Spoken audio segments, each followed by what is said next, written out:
countries have you traveled? Till now 46. हम जितना भी घूमे हैं हमें ऐसा लगता है कि most convenient form of travelling that we found was in China. जहाँ पे न्यूज़ चैनल पे बहुत कुछ दिखाते हैं चाइना के बारे में, but I can tell you that it's not true. China is way ahead than us. मतलब हम लोग जापान भी गए हैं, बट मुझे पर्सनली चाइना बहुत पसंद आया. जापान से भी बेटर लगा है मुझे. It's very beautiful. Beautiful, modern, developed, safe. Food is good, affordable. What else you want? इतना चाइना के बारे में अच्छा बोलते हैं, आपको लोग एंटी नेशनल तो नहीं वहाँ पे? हाँ, कमेंट्स तो आए बहुत. जो मैं बोल रहा हूँ ये मैं अच्छा नहीं बोल रहा हूँ, मैं सच बोल रहा हूँ. डिफरेंस है अच्छा बोलने और सच बोलने में काफ़ी डिफरेंस. बॉयकॉट चाइना, बॉयकॉट जब हमारी सरकारें ही बॉयकॉट नहीं कर रही हैं. मैं टर्की भी जाऊँगा, मैं अज़रबैजान भी जाऊँगा. सुनने में बड़ा अजीब लगेगा, बट मेरे से पहले हो सकता है हमारे मोदी जी ही वहाँ पहुँच जाए. क्योंकि इसमें गलत भी नहीं है, बिकॉज जो जियो पॉलिटिक्स है वो ऐसे नफरत से तो नहीं चलती है. ऐसा नहीं है लोगों ने ट्रैवल करना छोड़ दिया. अगर लोगों ने ट्रैवल करना छोड़ दिया होता टर्की या अज़रबैजान तो आज फ्लाइट्स नहीं उड़ रही थी Indira Gandhi international airport. Tourist तो अभी भी जा रहे हैं, वीज़ा तो अभी भी जा रही हैं, फ्लाइट्स तो अभी भी फुल जाती हैं. इंडिगो की फ्लाइट जाती है यहाँ से इस्तांबुल, फुल होकर जाती है. तो ये भी कहा जाता है कि हमारे ट्रैवलिंग से उनकी इकोनॉमी में ये होगा वो होगा. अरे डील्स तो रुकते नहीं है ना. चाइना से हमने $100 बिलियन तक लास्ट 5 साल में इम्पोर्ट किया है और वो हर साल बढ़ रहा है. ट्रेड डेफिसिट पे चल रहे हैं. आप कोई भी फ्लाइट ले लो फ्रॉम दिल्ली टू हांगकॉन्ग, आपको आधे ज़्यादा बिजनेसमैन मिलेंगे जो शेंजन से प्रोडक्ट इम्पोर्ट करा रहे हैं. गवर्नमेंट को प्रॉब्लम नहीं है, बिजनेसमैन को प्रॉब्लम नहीं है, ट्रैवल को प्रॉब्लम नहीं है, सिर्फ ट्रोलर को प्रॉब्लम है. ट्रोलर भी मेरे को ऐसा लगता है वो पेड आदमी होती है. तो भी डर नहीं लगा टर्की में कि कोई ब्लास्ट हो जाएगा? अनसेफ जगह तो मुझे लगता है कि दुनिया के हर कोने में है. एक बंदा हरकत करता है सबका नाम खराब हो जाता है. आप 100 अच्छी चीज़ें करो उससे फ़र्क नहीं पड़ेगा, एक खराब चीज़ एंड इट्स ऑल गॉन. तो ये हमने पर्सनली भी देखा है, ट्रैवलिंग के टाइम भी देखा है कि इंडियंस थोड़ा सा जोन्ड आउट बिहेव करते हैं. कहीं पे भी ट्रैवल कर रहे हैं उस जगह को रिस्पेक्ट करने से थोड़ा सा मतलब करना ही नहीं चाहते, या फिर हो सकता है उन्हें पता ही नहीं कि करना भी होता है. That's her podcast. That's her podcast. That's her podcast. That's her podcast. That's her podcast. Thank you so much for being on the show Prateek and Himanshi. बहुत अच्छा लगा कि आप आए और आपको हम इंस्टा पे इतना ज्यादा देखते रहते हैं ट्रैवल करते हुए. मतलब ऐसे लगता है कि आपकी लाइफ में तो सब चिल्ड आउट है. You are born to chill. Is it? Because what we see is you are living so many people's dream. आप इतने सारे कंट्रीज ट्रैवल कर चुके हैं and when we were talking how many countries have you travelled? Till now 46. 46. और मैं हिमांशी से भी यही कह रही थी कि आई have not even travelled those many cities in India itself. और आज मैं इनका इंटरव्यू ले रही हूँ. सो मेरे लिए बहुत अच्छा एक मतलब it's a window to the world and I am pretty sure it will be the same for the audience as well. But how would you like to introduce yourself? हम आपको एज अ ट्रैवलर जानते हैं, एक traveller couple है.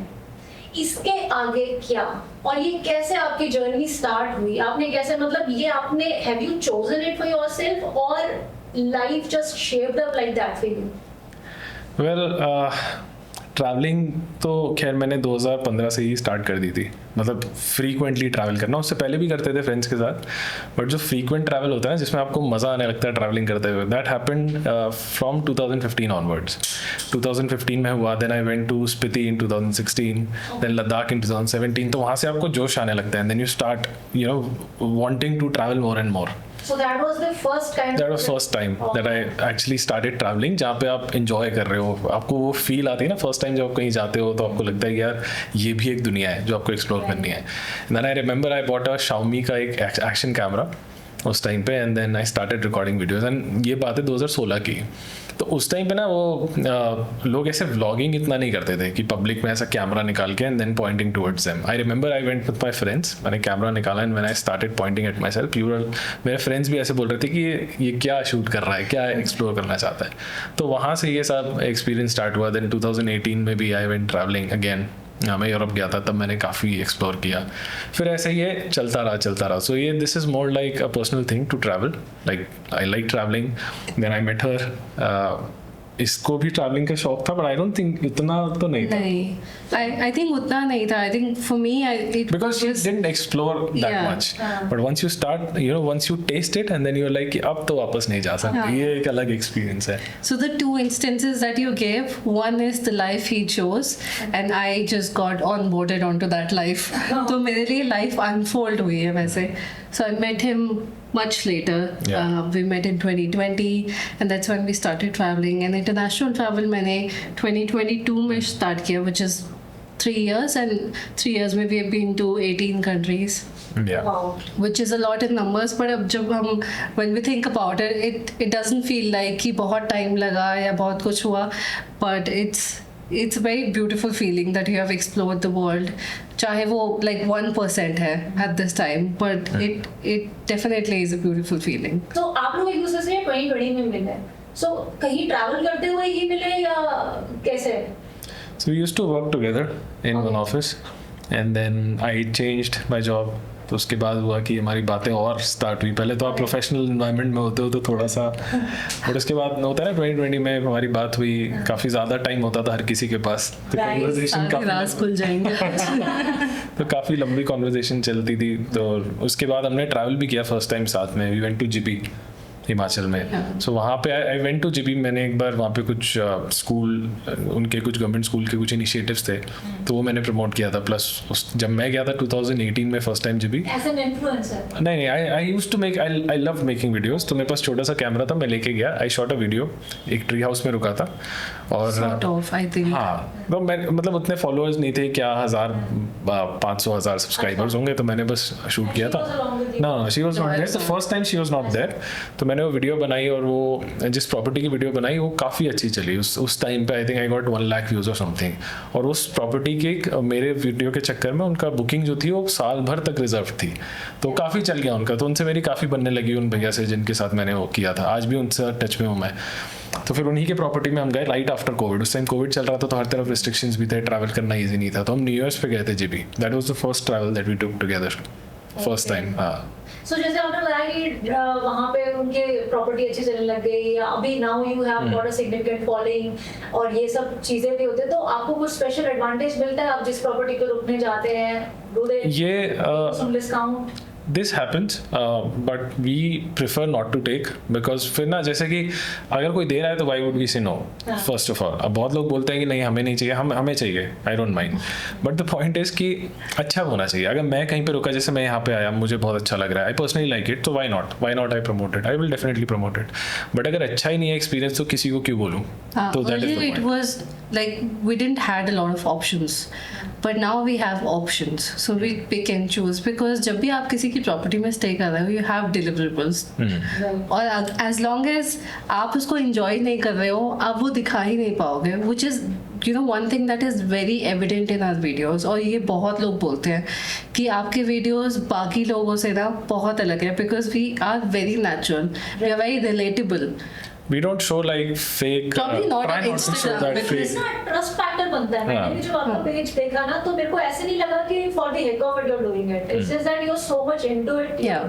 You're doing what you're हाँ. feeling. Yeah. Exactly. मतलब if I'm staying at a place, जैसे for example we went to Hong Kong in 2023 or 4 I think. We stayed in an Airbnb. बहुत ही normal सा Airbnb था, बहुत ही average था, but उसकी location बहुत अच्छी थी. बट वो Airbnb बहुत ज़्यादा एवरेज था. 2 रात हमने कैसे काटे हमें पता है. उसके बाद हमने वीडियो में भी बोला कि अच्छा है, लोकेशन है, सब कुछ है. तो बहुत लोगों ने DM किया कि हमें लोकेशन, मतलब जस्ट शेयर द लिंक. अब मैंने अपनी वीडियो में बोला है तो लोग लिंक मांग रहे हैं, but in reality that place was not too good, so I will not promote it. So as simple as that. I am not getting paid from anyone, but if it is really not good, I would definitely not say good things. Even if Yeah. they pay you, you will not promote ना because ना अच्छा ही नहीं है तो मैं, हाँ, because मेरा my goal is not to just कि 20,000 25,000 30,000 फॉलोअर्स आ गए, आपने अपना कर लिया. My aim is to make good content, relatable content, और करना है, लंबा करना है इसको. ना शॉर्ट टर्म करने वाला अगर आप माइंडसेट रखोगे तो फिर कहीं नहीं जाएगी वो चीज़. Even now, because क्या होता है ना, जब आप इंस्टाग्राम पे कंटेंट बनाना शुरू कर दो, it is very easy to get brands. ठीक है, and we get a lot of those calls and we get messages कि आप ये प्रमोट कर दो, वो कर दो, and we ask a lot of questions before promoting anything. And कई बार तो वो हंसते भी हैं कि यार इतने क्वेश्चंस तो हमसे कोई नहीं पूछता, बिकॉज एवरीबडी इज लाइक कि पैसे लो, वीडियो बनाओ, खत्म करो. But we are very conscious of everything that we are trying to promote, which is I think makes us different. अभी जैसे आपने Airbnb का मेंशन किया, ये मेरी भी पर्सनल ये क्वेरी भी है. Because I have not travelled much, so जिसने भी ज्यादा ट्रैवल नहीं किया, एयरबीएनबी कौन सी सिचुएशंस में हमें, क्योंकि मैं चैट जीपीटी पर मैंने डाल के देखा, उसमें चैट जीपीटी में जो बड़ा डिफरेंस आया ना वो ये है कि अगर आपको ज्यादा दिन के लिए चलना है, कॉस्ट इफेक्टिव चलना है तो एयरबीएनबी कर लो, और अगर आपके पास उतना फंड है and if you have to stay shorter तो आप होटल्स कर लो. But what is your preference as a traveller? I think Airbnb versus hotels. I think first of all everything narrows down to your budget. अगर आपका budget कैसा है, अगर मेरे को पता है कि मेरे को 5 दिन के 10,000 रुपये देने हैं तो जो भी मेरे बजट में आएगा मैं कर लूँगा. बट एयरबीएनबी का कॉन्सेप्ट सबसे ज़्यादा इंडिया में I don't think it is a lot of places are doing that, because अगर आप बड़ी सिटीज़ की बात करो तो लोग शॉर्ट टर्म में उसको यूज़ करते हैं, like you know get away sort of thing. But अगर आप you know like us when we travel to Europe, हमने जितना ट्रैवल किया, अगर आप जापान में हो कहीं पे भी हो, तो वो टूरिस्ट के माइंडसेट से उसको रखते हैं कि अगर कोई आ रहा है तो probably they are tourist not from this country और from travelling from somewhere else. तो अगर मेरे को ऐसा लगता है कि अगर आपको एयरबीएनबी में रुकना है तो आप उस माइंडसेट से रुको जब आपको पता है कि आपको किसी जगह की एक्चुअल कल्चर को, और वो प्रॉपर एक होता है ना कि कल्चर को एक्सप्लोर करना है, उसको देखना है कि कैसा होता है, महसूस करना है. इन शॉर्ट होटल तो पूरी दुनिया में किसी भी होटल में रुको उसका जो स्ट्रक्चर लेआउट है वो सेम ही है. घुसते ही लेफ्ट साइड पे वॉशरूम होगा, आगे चलोगे तो लेफ्ट में बेड होंगे, इधर टीवी होगा सामने. तो लेकिन अगर आप किसी घर में रुकते हो तो वहाँ पे, जैसे मैं यहाँ पे आया हूँ तो यहाँ पे अलग से इन्होंने घर बनाया है, दीवार में है, कुछ है, समझ रहे हो मैं क्या कहना चाह रहा हूँ. Heated washrooms हैं. पर्सनल टच होता है, डेकोरेटिव स्टफ जो यूज़ कर रहे हैं वो अलग है, प्लेट्स अलग है, स्मेल होती है घर में वो अलग है. तो वो आपको एक वाइब देते हैं किसी चीज़ की कि आप मैं एक्चुअली मैं कहीं आया हूँ बाहर. तो इसलिए अगर आपको वैसा कुछ करना है तो उस वाले कल्चर के पर्सपेक्टिव से अगर आपको किसी जगह को एक्सप्लोर करना है तो आई वुड रिकमेंड कि एयरबीएनबी. बट अगर आपका बजट नहीं अलाउ करता तो stay wherever you want to. तो अगर बजट करता भी है तो भी अगर आपको you want to get a flavour of culture तो आपको एयरबीएनबी की. हाँ, because lot of time Airbnb जो होते हैं ना वो अपनी जगह को अपने टेस्ट के हिसाब से बनाते हैं, है ना, जो आपने नोटिस किया हो किसी That is जगह true, but I have another opinion as well.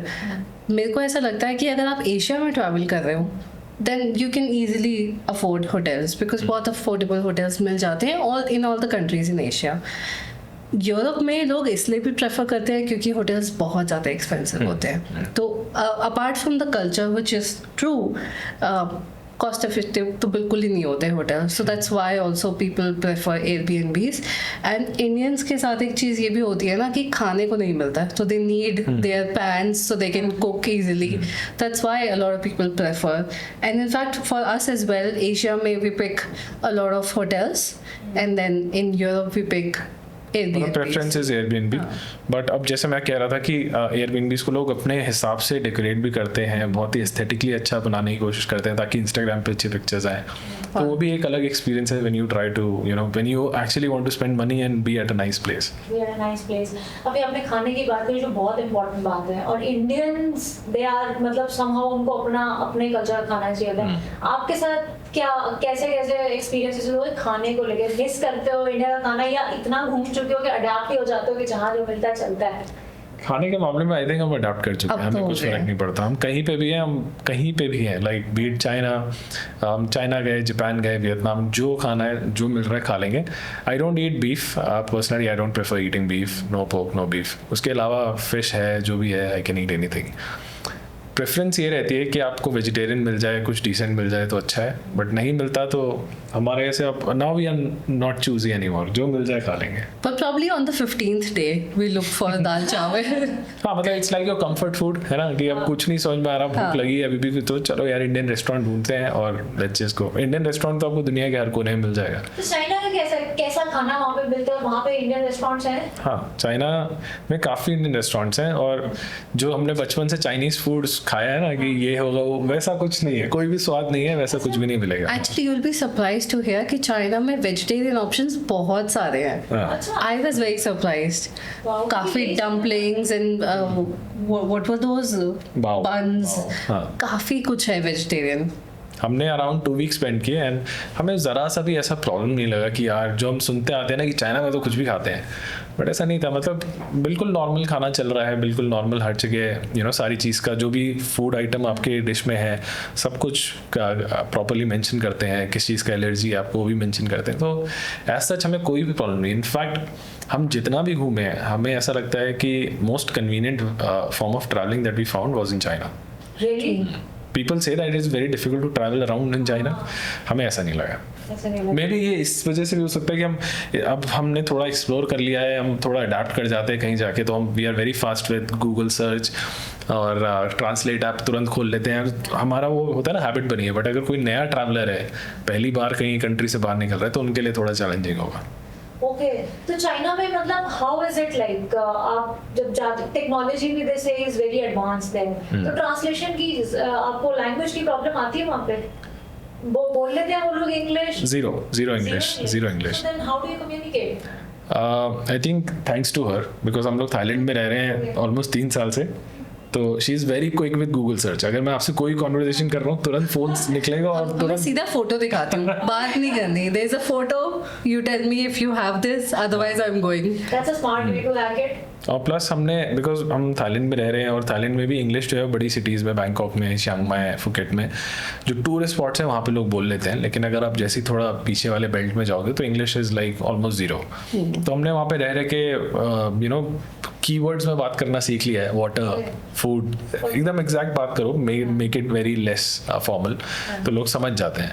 तो वो हमने वहाँ पे सीखा, और उसके अलावा जो गूगल सर्च है कि तुरंत निकल जाता है और फोटोज़ में बात कर लेते हैं, तो वो उससे थोड़ा कन्वर्सेशन ईजी हो जाता है। बाकी इशारों में तो बात होती है, लाइक गूगल नॉर्मली नहीं चलता है, बट ऑफलाइन चल जाता ऑफलाइन है। चलता है। So we downloaded Google translate offline.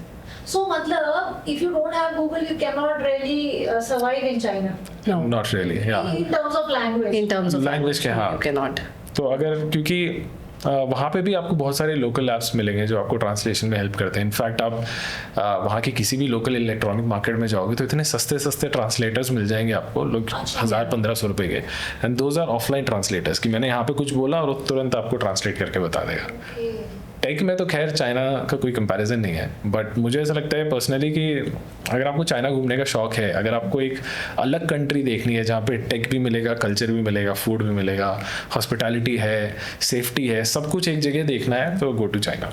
मैं ऐसा सुनने में लग रहा होगा कि I am promoting a lot of China, but this is my genuine first hand experience. No, true. I think बहुत सारे लोगों को लगता है कि हम एग्जैजरेट कर रहे हैं, बट हम लोग भी उसी इन्वायरमेंट में बड़े हुए हैं जहाँ पे न्यूज़ चैनल पे बहुत कुछ दिखाते हैं चाइना के बारे में, but I can tell you that it's not true. China is way ahead than us. मतलब हम लोग जापान भी गए हैं, बट मुझे पर्सनली चाइना बहुत पसंद आया, जापान से भी बेटर लगा है मुझे, because it's very beautiful.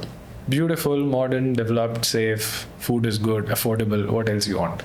So how about people there? मतलब Very, very nice. Very nice. If they know, friendly. so if they, so ऐसे लगता है कि वो लोग बड़े कोल्ड होंगे, ऐसा नहीं। नहीं। That's नहीं। completely opposite. That's In okay. fact, Japan में लोग कम बात करते हैं आपसे आके, they're very reserved, but Chinese love Indians. Really? They do. ये बहुत ऑपोजिट है ना सुनने में, कि लगता है यार ऐसा। नहीं, कुछ और है। हाँ, और इनफैक्ट हम जब जापान गए थे तो जापान में भी हमें ऐसा लगा कि लोग जो आपसे, they are trying to be nice to you, so it is just you know their feeling कि वो हो सकता है अंदर से इतना वो नहीं फील करे, but because you are a guest, आप रेस्टोरेंट में आए हो, आप कहीं हो, तो उनसे आपसे बस वो एक होता है ना, आप बाहर से आपसे अच्छे से हैं, बट अंदर से वो फीलिंग नहीं निकल के आ रही व्हेन यू मीट समबडी, है ना। बट चाइना में जब हम किसी से भी मिलते थे तो एकदम नेचुरल ऐसा ना कि मिलते ही इंस्टेंट कनेक्शन हो जाता था, तो वैसी वाली फीलिंग आती थी। और चाइना में इंडियंस को, अगर मैं इंडियन हूँ, चाइना में हूँ, तो कोई आपसे पूछता है कि यू फ्रॉम, अगर आपसे पूछने की कोशिश कर रहे हैं कि आप कहाँ से हो, तो अगर आप बोलोगे इंडिया तो उतना नहीं समझेंगे, आपको बोलना होता है इंदुरैन। इंदुरैन, इंदू मीन्स इंडस नदी से वो शब्द निकल के आया है, इंदुरैन मतलब इंडस नदी के पार वाले लोग। तो वो एक पुराना टर्मिनोलॉजी है जो चलता आ रहा है। जैसे आप मिडिल ईस्ट में भी अगर घूमते हो तो हिंदू ऐसे करके अलग अलग टर्मिनोलॉजीज। हाँ, इंडिया को हिंदुस्तान यार, उनके लिए तो हम सारे एक ही हैं, पाकिस्तानी, बांग्लादेशी। हाँ, और इनफैक्ट इन लोगों को ना, हम हमारे फेशियल स्ट्रक्चर्स अगर आप अपने आप को ढंग से मेंटेन करके रखो, you know, by that I mean आप फिट हो, आप थोड़े से ब्राइट आपका स्किन कलर है, तो वो मिक्स कर जाते हैं आपको और मिडिल ईस्टर्न लोगों को। ये भी है, तो वो आपको ये भी एक पॉइंट ऑफ व्यू पे सोच लेते हैं कि आइदर यू आर मुस्लिम और you are from Middle East. तो वो एक आपकी दाढ़ी की वजह से मेरी तो दाढ़ी की वजह से people तो- think that he is Muslim. हर कोई मेरे को अस्सलाम वालेकुम बोल के निकल जाता था। हाँ, ये बहुत कॉमन है, बहुत, थाईलैंड में भी बहुत कॉमन है। तो बट हाँ ठीक है, अब तुम आए एक्सेप्टेड करना, ठीक है। But as as an Asian अगर आप देखो जैसे चाइना को आपने बोला कि आपको वार्म वेलकम भी मिला वहाँ पे सब कुछ है, तो और क्या सिमिलैरिटीज अगर हम देखना चाहें इंडियन और चाइनीज में क्या सिमिलैरिटीज हैं, कुछ हैं कल्चर वाइज अगर आप देखो तो? I will let her answer. Okay, I won't answer the first thing that I'm thinking about, but I'll give you the other one. So they are very family centric. वो group में travel करते हैं, हमेशा family के साथ travel करते हैं. आपने कभी भी चाइनीज लोगों को ना अलग अलग सोलो ट्रैवल करते हुए नहीं देखा होगा. That's very rare. They travel with families which is similar to Indians. हम लोगों को भी ग्रुप में जाना बहुत पसंद होता है. एंड अपना कहीं भी टिफिन खोल के खाते हैं, वो लोग भी काफ़ी लाउडली बात करते हैं. अच्छा. तो बहुत सारी सिमिलैरिटीज हैं. आई don't know how it sounds. Civic sense जो है वो थोड़ा सा कम है. नहीं उनके भी थोड़ा सा है. उनकी वहाँ की है. थोड़ा सा उनका भी है, but they try to behave like, ऐसा नहीं है कि वो बिल्कुल, उनको पता है कि ये गलत है. फॉर एग्जाम्पल अगर आप कहीं खड़े हो, कहीं ट्रेन बोर्ड करना है, वो भी क्यू फॉर्म करते हैं, जैसे जापान में होता है, कहीं भी इन सब कंट्रीज में होता है. But they are very quick with trying to break in. चुपचाप ऐसे होता है ना कि मैं देख रहा हूँ और मैं कोशिश कर रहा हूँ घुसने की, और आप जैसे ही उनको इशारे करोगे okay then they will try to be in the line. तो ये हमने बहुत नोटिस किया है. शोर बहुत मचाते हैं, वेरी लाउड. कहीं पे भी है तो आपको पता चल जाएगा कि चाइनीज टूरिस्ट हैं. यहाँ पे बैठे हैं, उनका फ्रेंड अगर दूर बैठा है, बीच में कोई है, दे डोंट केयर, वो लाउडली बात करेंगे. हमारा एक्सपीरियंस भी रहा है खैर काफ़ी. तो वो कुछ चीज़ों में सिमिलैरिटी लगी. बट लोग बहुत अच्छे हैं. लोग भी हमारी तरह ही हैं. लाइक हम भी जैसे मानते हैं ना कि कोई गेस्ट आया तो उसको पूरी ही उसकी खातिरदारी करनी है, तो वो लोग भी ऐसा बिलीव करते हैं. This is what I feel. They try to sneak in, break in. ये तो होगा इंटरनेशनल बाउंड्री पे वो यही कर रहे हैं. कैप्चर कर लो. लेकिन वही है कि उनको एक बार हड़काने की जरूरत है, एंड देन वो अपने आप पीछे हो जाते हैं. पीछे हो जाते हैं. आपको डर लगा, आप इतना चाइना के बारे में अच्छा बोलते हैं, आपको लोग एंटी नेशनल तो नहीं वहाँ पे? हाँ कमेंट्स तो आए बहुत. बट मैं इसको यही बोलता हूँ, और मैंने सोचा एक बार स्टोरी खा के बोलूँ कि जो मैं बोल रहा हूँ ये मैं अच्छा नहीं बोल रहा हूँ, मैं सच बोल रहा हूँ. डिफरेंस है अच्छा बोलने और सच बोलने में काफ़ी डिफरेंस है. हाँ भाई, दिस इज द फर्स्ट. मैंने जितनी भी चीज़ों में बात करी है, I have just said what I saw. अगर मैं बोल रहा हूँ कि यहाँ पे सीसीटीवी है हर 10 कदम पे, तो क्या बुराई है उसमें? हमारी कंट्री में भी तो हो सकता है ना. क्यों मतलब रखोगे सीसीटीवी, फायदा ही है. अगर आप नुकसान ढूंढने निकलोगे तो नुकसान तो हर चीज़ में है. तो अगर उसके बेनिफिट्स की तरफ देखेंगे तो ज़्यादा बेटर रहेगा. That's what I feel. हमने इन्हीं सारी चीज़ों के बारे में बात करी, सेफ्टी के बारे में बात करी, सीसीटीवी के बारे में बात करी, अफोर्डेबल है, ये सारी चीज़ों के बारे में बात करी. इसमें मतलब मुझे लगता है कि ये more than promotion, this is the truth, this is the first hand experience.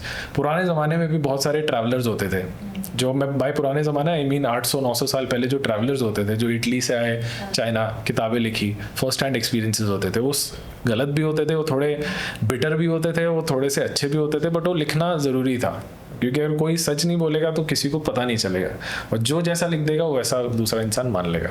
तो ये भी एक होता है. और ये तो बहुत इंपॉर्टेंट भी है. आई थिंक जो बंदा जा रहा है बहुत इंपॉर्टेंट है कि वो अपना right account they, so that बाकियों के लिए वो पाथ थोड़ा सा इनलाइटन हो जाता है कि they can decide well in advance कि ये बंदा गया, यहाँ गया, वो ये बोल रहा है. और जहाँ तक बात है कि लोग ये बोलते हैं चाइना बॉयकॉट, चाइना बॉयकॉट, हमारी सरकारें ही बॉयकॉट नहीं कर रही हैं. इसके ऊपर तो खैर मैंने काफ़ी एक डिटेल वीडियो भी बनाया था इंस्टाग्राम पे, जिसमें मैंने सीधा पॉइंट आउट किया था. She said that don't make it. I said I don't care, because point is कि हम ट्रैवलर हैं. हमने चाइना की वीडियो बनाई, मैं टर्की भी जाऊँगा, मैं अजरबैजान भी जाऊँगा. सुनने में बड़ा अजीब लगेगा, बट मेरे से पहले हो सकता है हमारे मोदी जी ही वहाँ पहुँच जाए. क्योंकि इसमें गलत भी नहीं है, बिकॉज जो जियो पॉलिटिक्स है वो ऐसे नफरत से तो नहीं चलती है. आज मैं आपका दोस्त हूँ, कल मैं आपका दुश्मन भी बन सकता हूँ, फिर मैं दोस्त बन जाऊँगा. बिकॉज जियो पॉलिटिक्स इससे नहीं चलती है. I am sure you know, right? तो क्योंकि जहाँ हमारा फ़ायदा है वहाँ जाएंगे. तो वैसे एज सिंपल एज दैट. अब मैं टर्की भी गया हूँ, मैंने ट्रैवल किया टर्की, मुझे वहाँ के लोग भी बहुत अच्छे लगे, है ना. तो सुनने में और बोलने में काफ़ी मतलब होता है ना कि typing few words on social media is easy than actually showing. और जो भी टाइप करोगे आई एम श्योर वो तो कभी नहीं गए होंगे. नहीं गए, और वो फेक अकाउंट्स भी होते हैं, बॉट अकाउंट्स भी होते हैं. और ऐसा नहीं है लोगों ने ट्रैवल करना छोड़ दिया. अगर लोगों ने ट्रैवल करना छोड़ दिया होता टर्की या अजरबैजान, तो आज फ्लाइट्स नहीं उड़ रही होती इंदिरा गांधी इंटरनेशनल एयरपोर्ट से, है ना. टूरिस्ट तो अभी भी जा रहे हैं, वीज़ा तो अभी भी जा रही हैं, फ्लाइट्स तो अभी भी फुल जाती हैं. इंडिगो की फ्लाइट जाती है यहाँ से इस्तांबुल, फुल होके जाती है. हो सकता है सोशल मीडिया पे ना डाल रहे हो डर के मारे. मुझे नहीं लगता कि जो जा रहा होगा वो पोस्ट पोस्ट नहीं कर रहा हूँ, क्योंकि आधे लोग तो आजकल जाते ही पोस्ट करते पोस्ट हैं। करने और मुझे ऐसा लगता है कि अगर जो आई फील कि ये जो भी ट्रोलिंग और टारगेटिंग होती है ना, ये बॉट अकाउंट से और एक पर्सपेक्टिव बनाने के लिए ही होती है। उनको नहीं मतलब है, बिकॉज मेरे जैसे आपके जैसे नॉर्मल लोग अगर किसी को देखेंगे कुछ पोस्ट करता हुआ तो they will not try to, अरे तुम एंटी नेशनल हो ये हो, बिकॉज इट डजंट मैटर। आप क्योंकि एंटी नेशनल हरकतें नहीं कर रहे हो, है ना, आप ट्रैवल कर रहे हो, आप ट्रैवल करके वापस आ रहे हो, एज सिंपल एज दैट। और ये भी कहा जाता है कि हमारे ट्रैवलिंग से उनकी इकोनॉमी में ये होगा वो होगा, अरे डील्स तो रुकते नहीं है ना। चाइना से हमने $100 बिलियन तक लास्ट 5 साल में इंपोर्ट किया है और वो हर साल बढ़ रहा है, ट्रेड डेफिसिट पे चल रहे हैं हम। सो चाइना के साथ भी हमारा जो, लाइक आई सेड, चाइना में हम लोग लास्ट 5 साल से हमने ऑलमोस्ट $100 बिलियन से ज़्यादा इंपोर्ट किए हैं प्रोडक्ट्स। तो जो हम कहते हैं कि बॉयकॉट चाइना, वो सिर्फ सोशल मीडिया पे ही चल रहा है, in reality it is totally opposite. और ट्रेड डेफिसिट भी हमारा बहुत ज़्यादा हाई है। आप कोई भी फ्लाइट ले लो फ्रॉम दिल्ली टू हांगकांग, आपको आधे ज़्यादा बिजनेसमैन मिलेंगे जो शेंजन से प्रोडक्ट इंपोर्ट करा रहे हैं। कितनी सारी हमारी companies, I will not take the names, you know obviously no there are so many tech companies we bought in product from China और उसको यहाँ पे थोड़ा सा रीब्रांड करके सेल कर रहे हैं और अच्छा बिक रहा है, उसमें कोई गलती नहीं है। बट पॉइंट है कि रियलिटी को एक्सेप्ट करना बहुत ज़रूरी है। रियलिटी को कोई एक्सेप्ट नहीं करता, लोग अपने सुपरफिशियल एक थॉट में जी रहे हैं, boycott China, boycott this, boycott that, खुश हैं। जो बिजनेस कर रहा हो वो उसको भी अपनी प्रॉफिटेबिलिटी से मतलब है, एंड जब सरकार ने वो अलाउ कर रखा है तो why? सरकार को टैक्स मिल रहा है, सरकार को क्या सरकार को दिक्कत tax है, मिल- इम्पोर्ट मिल रहा है। हाँ। और आप उस पर GST अलग भर रहे हो, वैट अलग है, आप खरीदोगे तो आप भरोगे, गवर्नमेंट को क्या प्रॉब्लम? गवर्नमेंट को प्रॉब्लम नहीं है, बिजनेसमैन को प्रॉब्लम नहीं है, ट्रैवलर को प्रॉब्लम नहीं है, सिर्फ ट्रोलर को प्रॉब्लम है। So, ट्रोलर भी मेरे को ऐसा लगता है वो पेड आर्मी होती है, वो पे, हाँ। जिनका काम ही है। और पेड आर्मी Neutralize भी, करना। हाँ, पेड आर्मी भी है। और बहुत लोग ऐसे होते हैं जिनका थोड़ा सा आई फील कि थोड़ा सा they are not able to process lot of information. अगर मैं आपके सामने आगे कुछ इंपॉर्टेंट, टेक्निकली इंपॉर्टेंट और कुछ फैक्चुअल बातें करूंगा, आप समझ जाओगे, लेकिन कुछ ऐसे लोग होते हैं जो समझ ही नहीं पाएंगे, वो ऐसे निकल जाएगा। और कुछ समझना चाहते भी नहीं है। There are some people who just want to live in the bubble they are living in. I think उनको उससे बाहर निकलना भी नहीं है. So let them be in their bubble. So we are talking about people who are living outside of the bubble. So Turkey भी आप गए हैं, तो अपना टर्की का भी एक्सपीरियंस बताइए कि टर्की कैसी जगह है, लोगों को उसको देखने जाना चाहिए, क्या उसकी टूरिस्ट अट्रैक्शंस तो क्या सबको मिल जाएंगी, आपको कल्चर कैसा लगा वहाँ का और कितनी महंगी या सस्ती है? जब मैं गया था Turkey almost 6 years back, so I price wise I will not be able to give you the correct reference any more, but मुझे ऐसा लगता है कि टर्की काफ़ी अच्छा था। Specially I been to Istanbul, Antalya, Cappadocia और इज़मीर, ये अलग अलग सिटीज़ हैं वहाँ पे। तो इस्तांबुल कैपिटल सिटी है, सो आपको डायरेक्ट फ्लाइट मिल जाएगी। उस टाइम पे इंडिगो की डायरेक्ट फ्लाइट स्टार्ट हुई थी, so I took direct flight from Delhi all the way to Istanbul. बहुत अच्छा एक्सपीरियंस था, people were super nice, it was super affordable. And मेरे को ऐसा लगता है किसी भी जगह की जो खासियत है ना, वो बनती है लोगों से। अगर लोग अच्छे हैं तो आपका एक्सपीरियंस ऑटोमेटिकली अच्छा हो जाएगा। जिससे मिल रहे हो स्माइल कर रहा है, आपको एकदम अच्छे से ग्रीट कर रहा है, तो आप ऑटोमेटिकली कंफर्टेबल हो गए हो, एक नई कंट्री में आए हो, और क्या चाहिए। अफोर्डेबल है तो पैसे खर्च करने में बुरा नहीं लग रहा। तो और food is pretty good Turkey में। फूड तो आप कहीं पे भी जाओ आपको अच्छा मिलेगा। कैसा खाना मिलता है वहाँ पे? यार, वेज है, नॉन वेज है? वेजिटेबल से भरा हुआ नॉन वेज है, if I can put it right। हाँ, तो मीट बहुत ज़्यादा वहाँ पे कंज्यूम करते हैं, मीठा बहुत ज़्यादा वहाँ पे है। मीठा मैं बहुत खाता हूँ, तो मीठा मेरे को पसंद है ऐसे।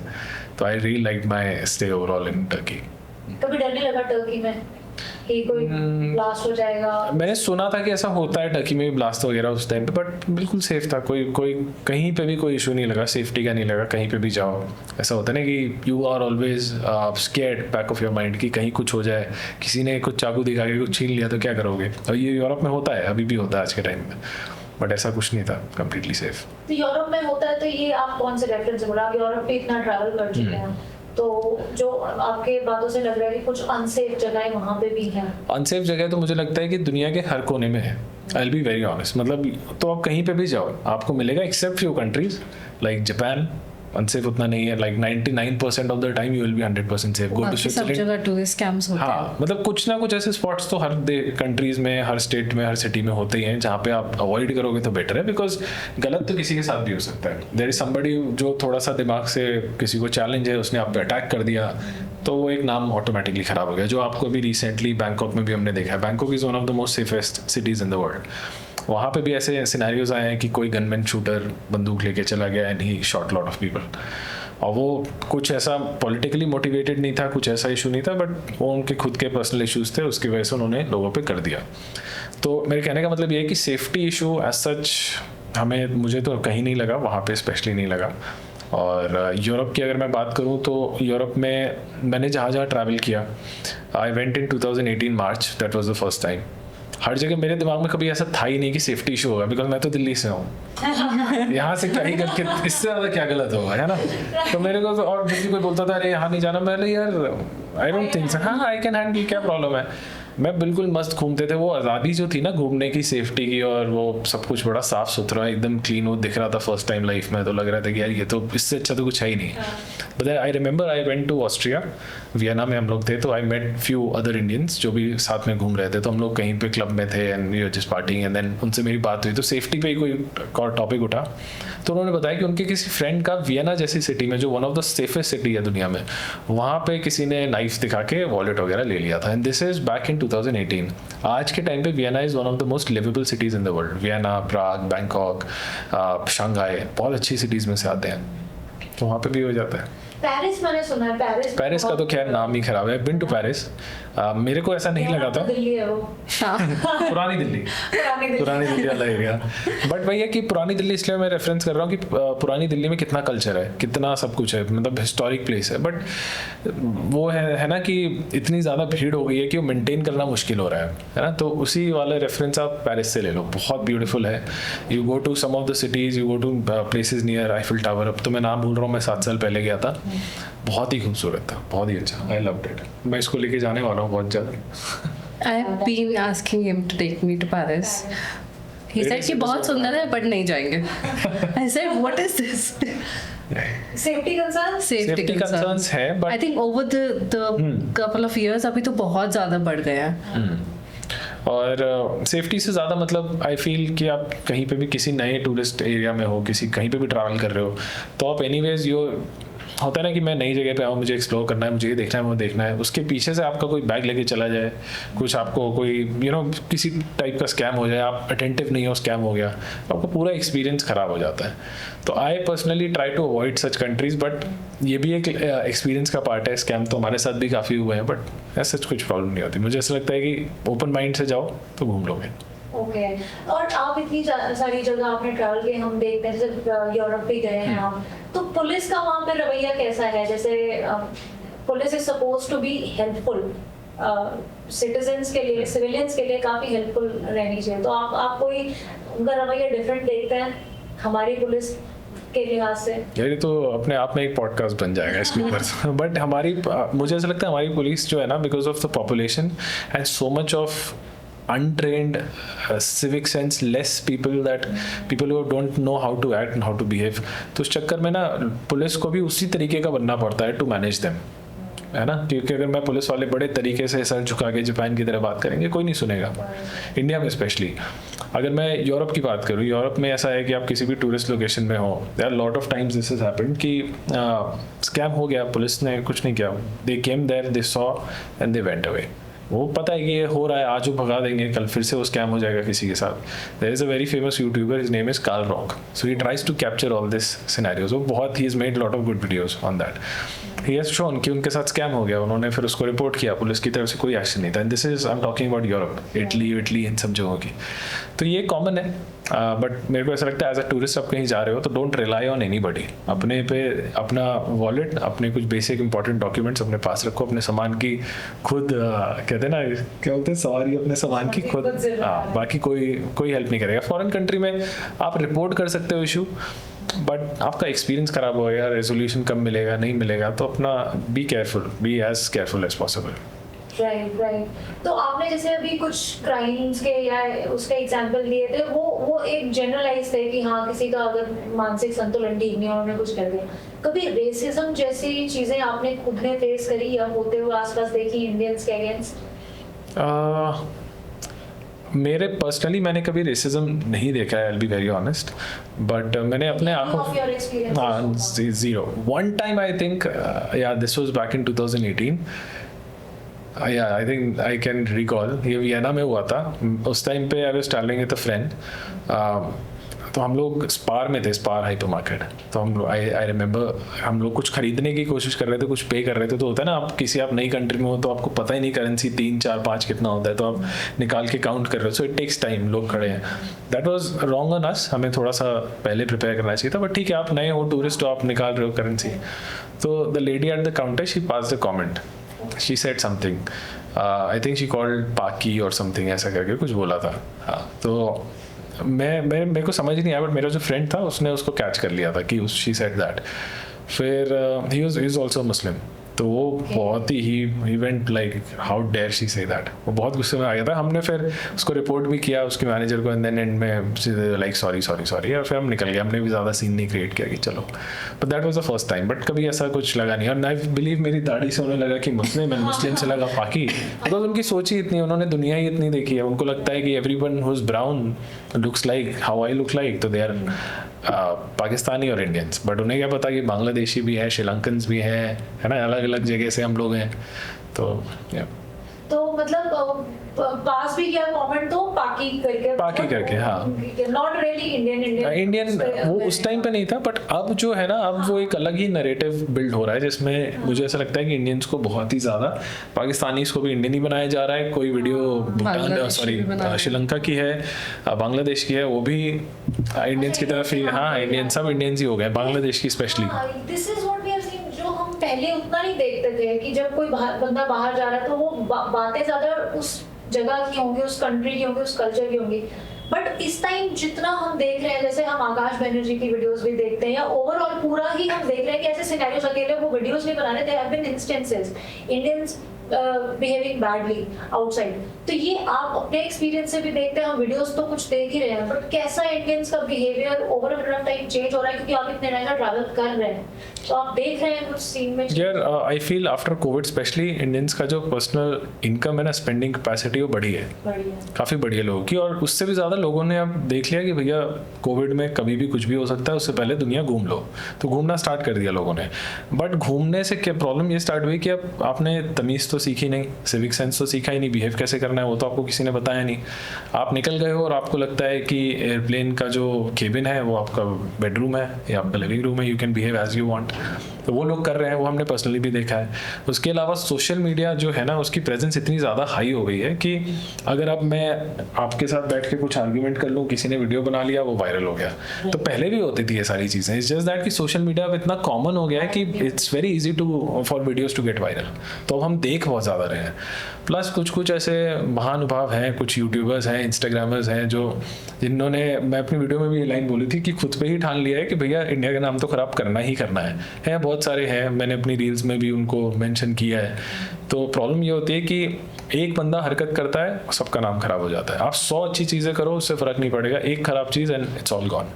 तो ये हमने पर्सनली भी देखा है, ट्रैवलिंग के टाइम भी देखा है कि इंडियंस थोड़ा सा जोन्ड आउट बिहेव करते हैं, कहीं पे भी ट्रैवल कर रहे हैं, उस जगह को रिस्पेक्ट करने से थोड़ा सा मतलब करना ही नहीं चाहते, या फिर हो सकता है उन्हें पता ही नहीं कि करना भी होता है। हम साउथ कोरिया गए थे, जेजू, यू रिमेंबर कि जेजू में हमने वो वीज़ा वाली लाइन में क्या हो रहा था, जब वो सिम कार्ड खरीद रहे थे। We went to South Korea, Jeju.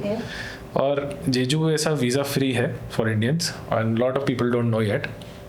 completely visa free, no documents, nothing, you go Jeju, it's an island in South Korea। तो आपको अगर साउथ कोरिया का वो वाइब लेना है तो आप जेजू ट्रैवल करो, आपको प्रॉपर साउथ कोरिया दिख जाएगा, and then you can come back, because otherwise South Korea का वीज़ा प्रोसेस काफ़ी लंबा है। So if you fly directly to Jeju and if you fly back from Jeju directly, like you don't go to mainland South Korea, तो आपका 30 days visa free है। हाँ, तो you can travel easily. अच्छा, ये ऐसी इन्फॉर्मेशन है जो ज़्यादा लोगों को नहीं पता है। और एंड हमारा थॉट प्रोसेस, आप सोचो, हम लैंड हुए हैं उस एयरपोर्ट पे and we saw a lot of Indians, and they were from Tier 2 city, proper पता चल रहा था। प्रॉब्ली वो किसी ग्रुप के साथ आए थे, क्या आए थे, और वो भी इंटरनेशनली आए थे, इसी सेक्टर को यूज़ कर रहे थे वीज़ा फ्री। बट उनका जो बिहेवियर था ना एयरपोर्ट पे, वो बहुत ही मतलब क्वेश्चनेबल था, जिस हिसाब से वो एक्ट कर रहे थे। और बहुत ही, वो डेलिबरेटली नहीं कर रहे थे, बट उनका वो एटीट्यूड ही था, जो आप यहाँ पे करते हो वही वहाँ कर रहे थे, बट वहाँ पे वो दिख रहा था। तो वो कोरियन लेडी के साथ हिंदी में बात कर रहे थे, हिंदी में बात करना, and then being very rude. 2 लोग लाइन में खड़े हैं, आप साइड से तोड़ के उससे, जैसे यहाँ पे नहीं होता कि आप किसी से बात कर रहे हो, सडनली कोई आ जाएगा, हाँ भैया ये क्या हो रहा है, कैसे हो रहा है, तो वो करने लग जा रहे थे। तो हमारे लिए काफ़ी वो एम्बैरेसिंग था बिकॉज हम भी वहीं के हैं, हमारा पासपोर्ट भी वैसा है, हम भी वैसे ही दिख रहे हैं। तो ऐसे चीज़ें तो हमने होती हुई देखी हैं खैर। और जब आप करेक्ट करना भी चाहो ऐसे लोगों को तो इट इज़ इम्पॉसिबल। आप 2 को करेक्ट करोगे, 10 और बैठे हैं जो ऐसे बिहेव करेंगे। तो छोटे लेवल पे आप पॉइंट आउट कर सकते हो, but I think to bring a bigger change, bigger action needs to be taken. I think वही है कि सिविक सेंस जो है हमारे को इनकलकेट करनी ही पड़ेगी, यही से रूट्स में ही इनकलकेट करेंगे, then Very we will show. School time से करनी पड़ेगी। अब बड़े लोगों को तो समझाना इट्स नेक्स्ट टू इम्पॉसिबल। अगर अभी भी हमने स्कूल टाइम से इनकलकेट नहीं किया तो इट्स इम्पॉसिबल। अभी एक वीडियो आई थी जिसमें कुछ बच्चों को ऐसे बोल दिया था कि वॉशरूम साफ करो, ये करो। तो अब उसके जो भी बैक रीजंस होंगे, बट आई फील कि ये मोर देन क्वेश्चनेबल ये होना चाहिए ना कि अगर आप किसी को सिखाओगे नहीं कि यार अपना घर खुद साफ करना है, अपने वॉशरूम्स को खुद क्लीन करना है, इट इज़ योर रिस्पॉन्सिबिलिटी, तो कोई नहीं समझेगा। और जब पेरेंट्स ही नहीं तैयार होंगे, अगर आपने स्कूल में अपने बच्चे को भेजा और आपके बच्चे से किसी ने बोल दिया कि आपको यहाँ पे आपने गंदा किया, इसको साफ करो, वो आके घर पे बोलेगा मेरे को ऐसे, मेरे साथ ऐसे किया स्कूल में, आप अगले दिन स्कूल में पहुँच जाओगे कंप्लेंट करने, हाउ डेयर यू, मैं आपको इतनी फीस दे रही हूँ, मेरे बच्चे से आप स्कूल साफ करवा रहे हो।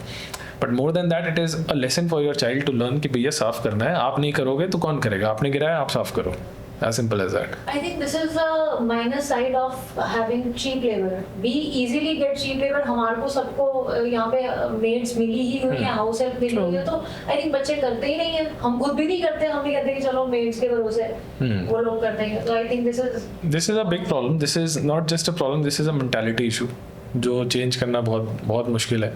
हो सकता है 100% हो सकता है, बट जब तक एक्शन नहीं लेंगे तब तक कुछ नहीं होगा। तब तक तो मैं और आप बस पॉडकास्ट पे बातें करेंगे।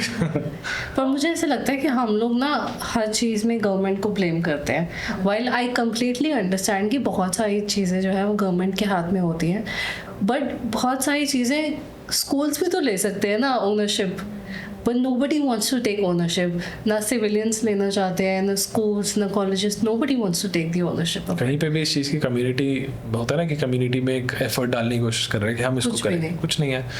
और उससे भी ज़्यादा मतलब ये चैलेंज कभी हटेगा नहीं। This is what I feel till the time we strictly take some action. Totally. तो आप बैंकॉक की बात मुझे बताइए, आप बैंकॉक रहते हैं, right? So are you a Bangkok citizen? No we are not citizen of Thailand anymore. अभी हम 3 साल ही हुआ है हमें, तो हम तो अभी मतलब इंडियन सिटीजन सब कुछ वही चल रहा है। जस्ट दैट वर्क परमिट में है, तो we stay there, we live there. It's been almost 3 years more, 3.5 के आसपास हो गया। हाँ। सो बैंकॉक तो सबको एक रेपुटेशन है, बैंकॉक सब मस्ती करने के लिए जा रहे हैं, चिल करने के लिए जा रहे हैं। तो how is life there as a citizen?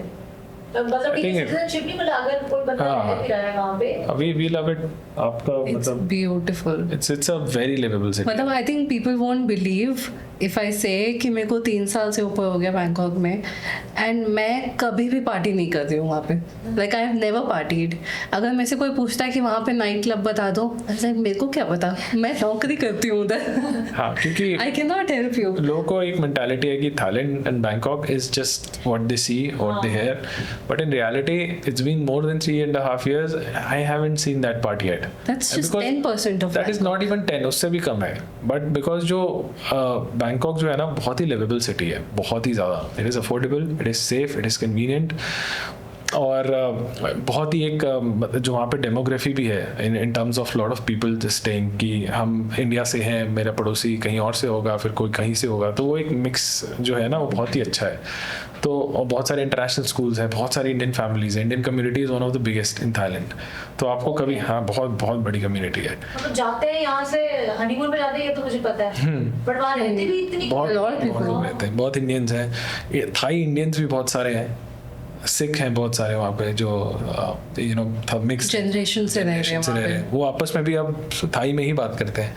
तो ऐसे भी हाँ, तो ऐसे भी लोग like I have been to there gurdwaras और वहाँ पे सिख लोग थाई में बात कर रहे हैं।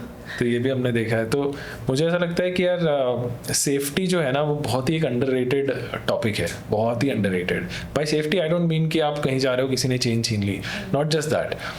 सेफ्टी में बहुत सारी चीज़ें आ जाती है, ईव टीजिंग आ जाता है, स्नैचिंग आ जाता है, नॉर्मल क्राइम्स आ सकते हैं, रेसिज्म आ सकता है, बहुत सारी चीज़ें आ सकती हैं। तो हम इतने टाइम से रह रहे हैं, आई think it is one of the safest countries. And I really hope कि ऐसा ही रहे, ज़्यादा लोग ना उधर आना चाहें, बिकॉज बहुत लोग ऐसे चाहते हैं कि जब आप कहीं रह रहे हो तो आप नहीं चाहते कि यार ये ज़्यादा हो कि लोग आने लगेंगे, बट खैर ऐसा होगा नहीं, बिकॉज वहाँ के एम्प्लॉयमेंट के जो रूल्स हैं वो काफ़ी अलग हैं. It is not very easy to get a job in Thailand. लोगों को लगता है कि जब मेरे दोस्त मिलते हैं कि यार एक जॉब तो थाईलैंड में मेरी भी लगवा दे, मैं भी आ जाता हूँ, but it is not possible because बहुत सारे रिस्ट्रिक्शंस हैं, वर्क परमिट लेना पड़ता है, बहुत सारे रूल्स हैं. रूल्स भी ऐसे हैं कि थाई मतलब ये खैर I don't want to go get into the details, but it is not very easy to get a job in Thailand unless you speak. Manage किया? बिकॉज मेरी ग्लोबल कंपनी है तो उनका हेडक्वार्टर बैंकॉक में था, तो that's how I moved. I was working from India for almost 1 year, more than that. Then I moved to Bangkok.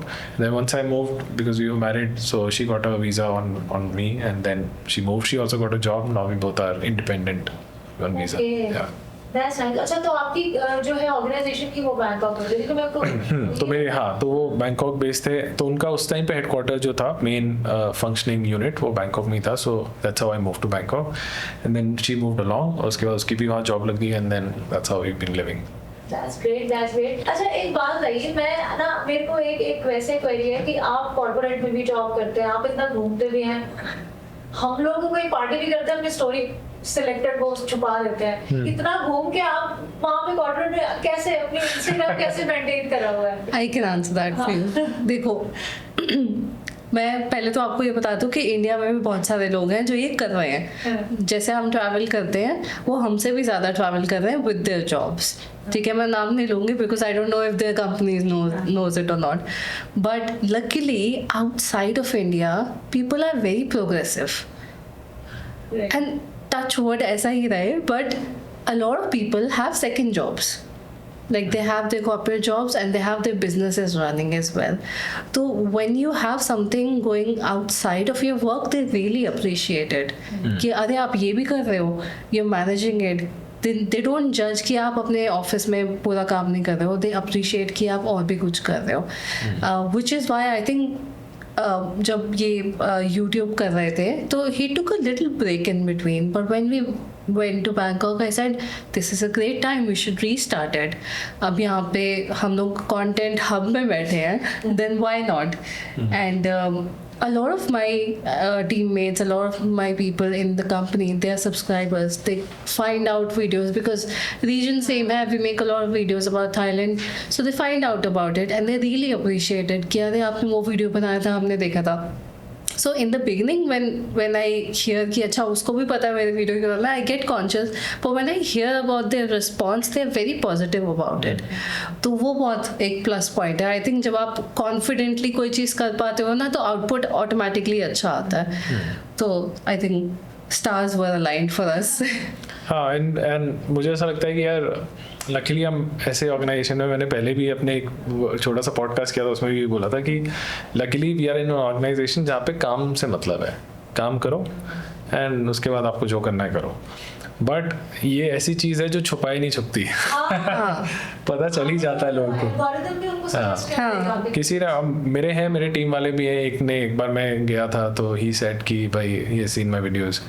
Okay पहला किसी आगे नहीं बोलना है, अपने अंदर की बात है अपने तक रखो. Because as much as I think कि हाँ सब अच्छे से रिस्पॉन्ड करते हैं, not everybody is like it. Like it can never be 100%.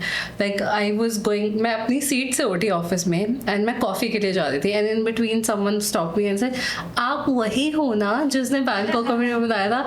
I was like हाँ बट साइड में आके बात करो.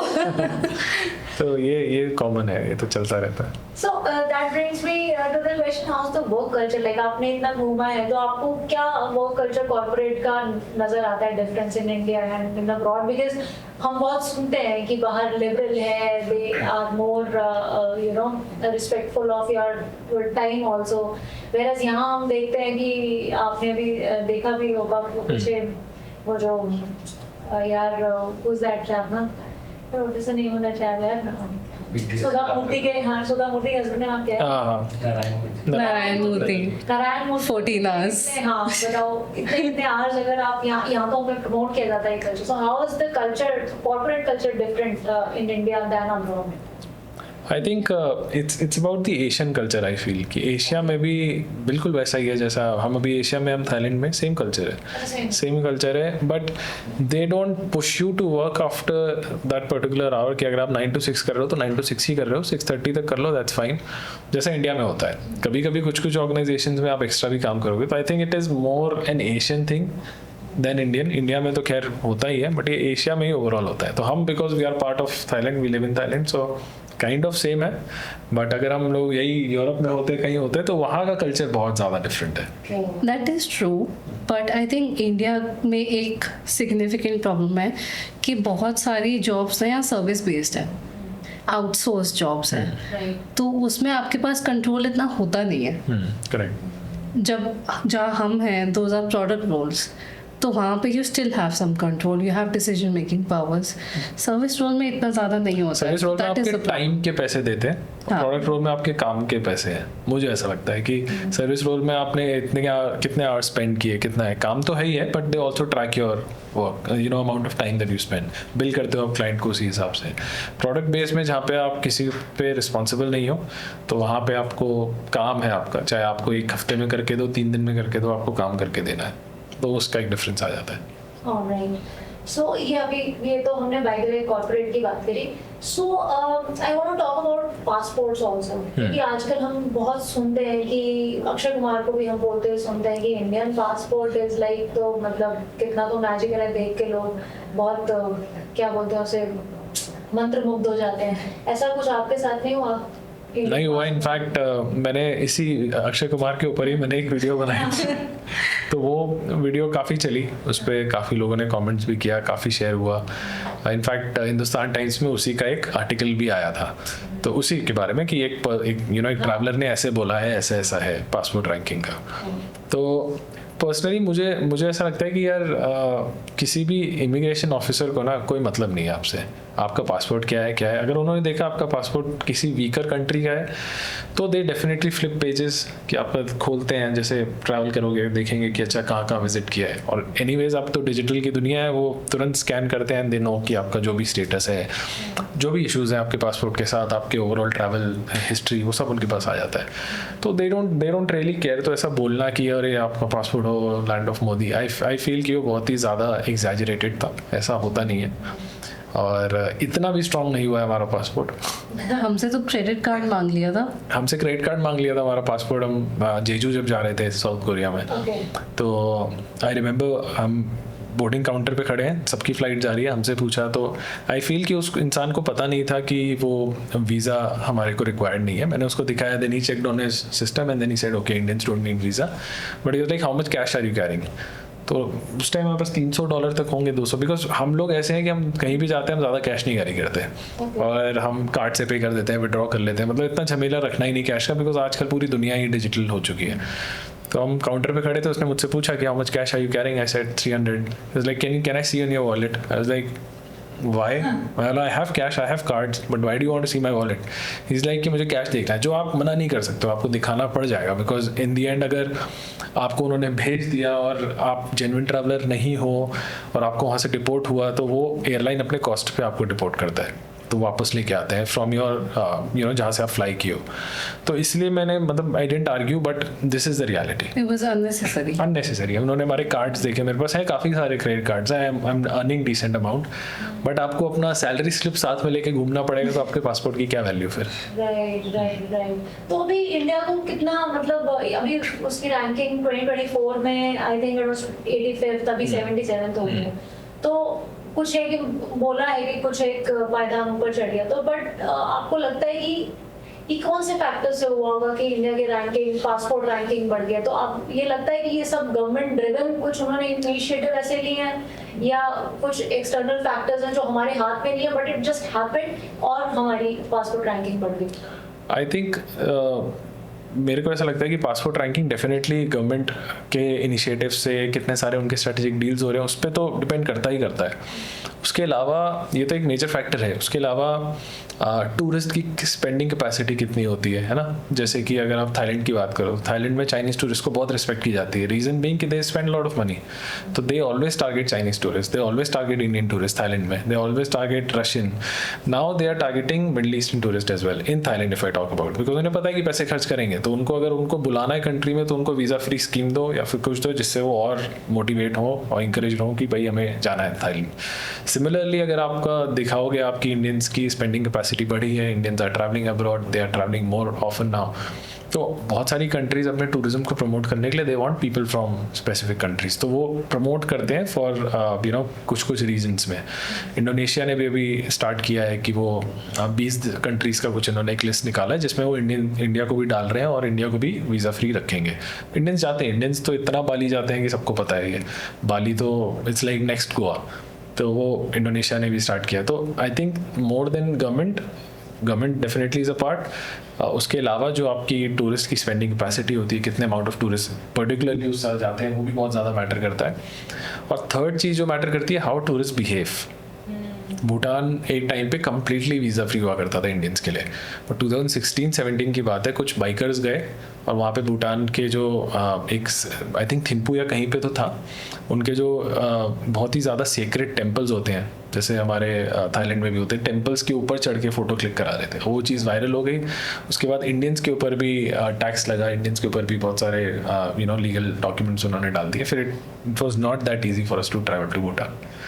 तो ये जब होगा तो आपका पासपोर्ट रैंकिंग गवर्नमेंट कुछ भी कर ले, लोग अगर नहीं सुधरेंगे तो वो नीचे जाएगा ही जाएगा, है ना। तो वो बहुत मैटर करता है। तो आपको लगता है कि जब से ये रील्स वगैरह बनाने के इन्फ्लुएंसरशिप का जितना विस्तार हुआ है, उसकी वजह से भी, क्योंकि अभी क्या है कि लोग अतरंगी वीडियोस बनाना चाहते हैं, कुछ भी ऐसा कंटेंट लाना चाहते हैं जो कोई और नहीं बना रहा, किसी और एंगल से चोटी पर चढ़ जाओ, साइड पे खाई में गिर जाओ, कुछ भी वो शूट करना चाह रहे हैं। इसकी वजह से भी इंडियंस का बिहेवियर, अव्वल तो हमें वैसे भी कोई बहुत ज्यादा सिविल सेंस है नहीं, बट इसकी वजह से भी देयर बिहेवियर बिकम्स, हाँ, बिकॉज एनीवेज सी अगर आप ऑलरेडी किसी की हिट लिस्ट में हो और आप और ज़्यादा हरकतें करोगे, चाहे आप तो उनके लिए आप Pakistani, Sri Lankan, like I said, Bangladesh, सब एक बराबर। तो जो सोशल मीडिया है वो किसी को नहीं फिल्टर करता, वो तो सबको एक साथ बैकलैश करेगा। तो वो होता है, तो उससे भी आपको इफेक्ट तो पड़ता ही है, मेरे को ऐसा लगता है। I think that is one thing. But जैसे हम बोल रहे हैं कि स्पेंडिंग कैपेसिटी अब ज़्यादा लोगों की बढ़ गई है, तो जो लोग सिर्फ गोवा जाया करते थे, अब उस बजट में वो अगर थाईलैंड जा सकते हैं तो वो भी जा रहे हैं। अब वो कैसे हैं, उन्होंने कभी कंट्री से बाहर ट्रैवल नहीं किया, उनका ट्रैवल करने का स्टाइल कैसा है, तो वो बहुत डिपेंड करता है। एंड वो किसी भी तरह से बिहेव कर सकते हैं बाहर जाके, एंड उनको नहीं पता कि गोवा में वो चल जाएगा बट शायद थाईलैंड में वो नहीं चलेगा। कल्चर को रिस्पेक्ट करना, कहीं भी ट्रैवल करो, वो बहुत ज़रूरी है। वो सीख लोगे तो आप कहीं भी ट्रैवल कर लोगे, फिर कोई प्रॉब्लम नहीं है। सो ये सेगमेंट बिगिन करते हैं हम जितेश के क्वेश्चन से। एक बड़ी एंटी नेशनल बात हो जाएगी, पाकिस्तान का नाम लेना, बट करना पड़ेगा, बीइंग आवर नेबर आल्सो, और हम पासपोर्ट्स की बात कर रहे हैं। तो जितेश का ये पूछना है कि पाकिस्तान का अगर आपका ठप्पा लग गया वीजा पे, तो आपको बाकी कंट्रीज का वीजा मिलना मुश्किल होगा। क्या आपने कभी भी पाकिस्तान ट्रैवल किया है? नहीं, अभी तक नहीं किया। नहीं, अमृतसर गए हैं, वाघा बॉर्डर तक, दैट्स इट। अच्छा वो नहीं गया, नहीं तो हम पे भी एंटी नेशनल और ये सब कहानियां, क्योंकि नमस्ते कर दिया हमने। Because I have made videos about China को प्रेज किया, प्रेज इन द सेंस जो रियलिटी है बताई। तो अगर ऐसे आप पाकिस्तान भी गए तो अगले दिन आपका नंबर आ जाएगा कि आप एंटी नेशनल हो, फिर आप प्रूफ करते रहो। लोगों की मेमोरी तो एनीवेज गोल्डफिश की होती है ना, छोटी सी मेमोरी है, कुछ देखा, किसी ने जो बताया सुना, कल को कोई और न्यूज़ आ गई, आप उसमें बह गए, अब जिसको पकड़ा था पहले उसके साथ क्या हुआ वो तो कोई चेक करने वाला है नहीं। एक यूट्यूबर भी तो नवांकुर चौधरी है, और एक और बंदी थी, हाँ लेडी थी, उसका मैं नाम भूल गया, उसको अरेस्टेड है, अब उसके ऊपर केसेस चल रहे हैं बहुत सारे। हाँ, ऐसे नाम लगा कुछ चल रहा है उनके ऊपर। अब वो प्रूफ होगा नहीं होगा वो तो बात की बात है। पहले ही लोग जजमेंट तो पहले ही आ जाता है ना, वो प्रूफ तो बाद में होगा, पहले हम जज कर देते हैं, वो इम्पोर्टेंट है। अब क्या उस पर हमें भी इन्फॉर्मेशन नहीं है, बैकग्राउंड नहीं है, तो I think it's better not to comment. But that scenario is true. अगर आपने पाकिस्तान का वीज़ा लगाया है तो then you will be, I mean more than difficult, I Scrutiny ज़्यादा थिंक होगी। स्क्रूटनी होगी, आपको आंसर करना पड़ेगा कि आप, हो सकता है कि मतलब दे विल नॉट जज, बाहर से ज़्यादा आपको इंडिया में आंसर करना पड़ेगा कि आप क्या कर रहे थे, है ना, वहाँ पे। और उससे भी ज़्यादा अगर आप बाहर में भी ट्रैवल कर रहे हो कहीं पे भी, तो अगर आपको जेन्युइन ट्रैवलर हो, बाय दैट आई मीन आप गए हो 25 30 50 कंट्रीज़, है ना, तब आपके लिए ईजी आंसर करना है, कोई बात नहीं, आप गए हो तो ठीक है, इट्स फाइन, क्योंकि आप कर पाओगे आंसर। बट अगर आप एक बंदे हो जिसने इससे पहले थाईलैंड ट्रैवल किया, उसके बाद सीधा पाकिस्तान पहुँच गए हो, तो क्यों, ये एक क्वेश्चन है। तो आपको आंसर करना होता है। लाइक वीज़ा का मतलब है कि भाई किसी कंट्री ने आपको अप्रूव किया है कि आप हमारे यहाँ ट्रैवल कर लो, तो वो अप्रूव तब करेंगे जब आप प्रूव करोगे कि आपको क्यों, आपने कहीं पे ट्रैवल किया तो क्यों ट्रैवल किया। अच्छा, वीजा की बात आप बताइए कि वीजा की क्या फॉर्मेलिटीज है? पासपोर्ट तो एक चीज है जो हम सब लोग बनवा लेते हैं, बट वीजा सबका नहीं लगता है या मौका नहीं आता किसी की लाइफ में, तो वीजा का क्या प्रोसेस रहता है? अभी तक आप जितनी कंट्रीज गए हैं, सबसे टफ वीजा किसका है? What are the documents they ask for? What is the process like? How long does it take? Explain us all. So visa specially it's like a set कि एक डॉक्यूमेंट है जिसपे आप को कोई भी कंट्री अप्रूव करती है कि आप ट्रैवल कैसे करोगे। मैंने इसके बारे में थोड़ा पढ़ा भी था पहले कि इट्स एक्चुअली लैटिन वर्ड, चार्ता वीज़ा ऐसे करके कुछ लैटिन वर्ड है, उससे ये वर्ड निकल के आया वीज़ा, जो बाद में फ्रेंच डिक्शनरी में गया, वहीं से फिर यूज़ में हो गया। और उसका मतलब ही है कि एक अप्रूव्ड सेट ऑफ डॉक्यूमेंट जो आपके पासपोर्ट पे लग जाता है कि दैट यू आर अलाउड। जो मैंने भी अभी लिखी हुई है इसकी full form, visitors international stay admission. हाँ, लेकिन अगर simple। न्यू आपका पॉडकास्ट सुनने का तो मैंने भी देखा कि वीजा की एक फुल फॉर्म भी होती है, तो वीजा भी लगता हाँ, है। सिंपल वीज़ा का यही मतलब है कि आपको अप्रूव कर दिया आने के लिए। हमारे हिसाब से जो हमें सबसे अभी तक डिफिकल्ट वीज़ा लगा है वो शेंगन है, चाहे शेंगन वीज़ा हो गया, यूके वीज़ा हो गया, these are the most difficult visas to get. Reason being कि आपको पूरा प्रूफ करना पड़ता है कि आप क्यों ट्रैवल करोगे, और उस प्रूफ करने के चक्कर में आपको 6 महीने के bank statement, salary slip, business है तो क्या चीज़ का बिजनेस है, कितना अर्न करते हो, कितना जीएसटी फाइल करते हो, कितना बैंक बैलेंस है, what are the chances that you going to return back to India, वही आप प्रूफ करते रह जाओगे। आप कितने वीज़ा 15-20 हज़ार रुपये आप वीज़ा में खर्च कर दोगे। अगर आप एजेंट के थ्रू जा रहे हो, खुद भी कर रहे हो, तो 10-15 हज़ार तो आपके कहीं नहीं गए। सारे आप डॉक्यूमेंट दोगे वहाँ से, वो किसी एक उस पर वीज़ा ऑफिसर को लगा कि आपका जेन्युइन इंटरेस्ट नहीं है, दे कैन कैंसिल। तो इस चक्कर में जो शेंगन वीज़ा है, यूके वीज़ा है, it becomes very difficult to get. बहुत सारे लोगों को फर्स्ट अटैम्प्ट में भी मिल जाता है, बहुत सारे लोगों को काफ़ी ट्रैवल करने के बाद भी नहीं मिलता। और एक अभी रिसेंट रिपोर्ट में भी आया था कि इंडियंस कुछ हज़ारों पैसे, करोड़ों रुपए खर्च कर रहे हैं जस्ट बिकॉज ऑफ दिस, कि आपका वीज़ा लगता नहीं और आपके पैसे वेस्ट हो जाते हैं। VFS में आपने अप्लाई किया, जो यहाँ पे एजेंसी है, आपका VFS में गया पासपोर्ट, आपका वीज़ा लगा नहीं, आपके पैसे बर्बाद हो गए, और पैसे रिफंड तो आते नहीं है जो आपने वीज़ा के लिए अप्लाई किया। अगर आपका रिजेक्ट हो गया तो you have to apply fresh. No, but I would like you to break it down step by step. Like किसी को अगर, क्योंकि मेरा कभी वीजा नहीं लगा, मुझे नहीं पता कैसे होता है, तो अगर आपको मुझे एक्सप्लेन करना है क्या पैसे लगते हैं, मतलब आपको अप्लाई करने के लिए, जैसे हमें पासपोर्ट के लिए थोड़ी बहुत मिनिमम फीस होती है या जो एजेंट को देते हैं, ऐसा ही वीजा के लिए भी रहता है, बट हाँ। कितने रुपए लगते हैं? डिपेंड करता है, कंट्रीज के लिए अलग अलग है। हर कंट्री का अलग है। आई थिंक द चीपेस्ट जो हमने अभी तक अप्लाई किया है, चीपेस्ट वॉज जापान। कुछ काफ़ी सस्ता था जापान का वीज़ा, सस्ते का मतलब क्या? 800 रुपये 800 रुपये फीस है, उसके ऊपर से आप कुछ चार्जेस, सर्विस चार्ज वगैरह पे करते हो, तो लगभग 1200 रुपये में आपको वीज़ा मिल जाएगा। One of the most expensive visa is I think Turkey, जो मैंने लिया था। एक ज़माने में महंगा था और अब और महंगा हो गया है, उसका वीज़ा भी महंगा है। यूके का वीज़ा बहुत महंगा है। 15,000 if I'm not हाँ, wrong. 15 नहीं, 25 हज़ार रुपये, 20-25 हज़ार के बीच। Which is even more expensive than US visa. हाँ, अच्छा, US वीज़ा भी 14-15 हज़ार का है। तो बेसिकली क्या होता है कि आपको कोई भी कंट्री का वीज़ा अप्लाई करना है तो आपके डॉक्यूमेंट्स रेडी होने चाहिए, विच मीन्स कि आपको क्यों जाना है। डॉक्यूमेंट्स में क्या क्या आता है? और डिपेंड करता है आपका रीज़न क्या है ट्रैवल का। कि अगर आप एज अ टूरिस्ट जा रहे हो तो उसके डॉक्यूमेंट चेकलिस्ट अलग होते हैं, जिसमें आप hotel booking, return flights, salary statement, क्या क्या कवर करोगे, आइटनरी, कवर लेटर, क्यों जाना है, ये सब बताते हो।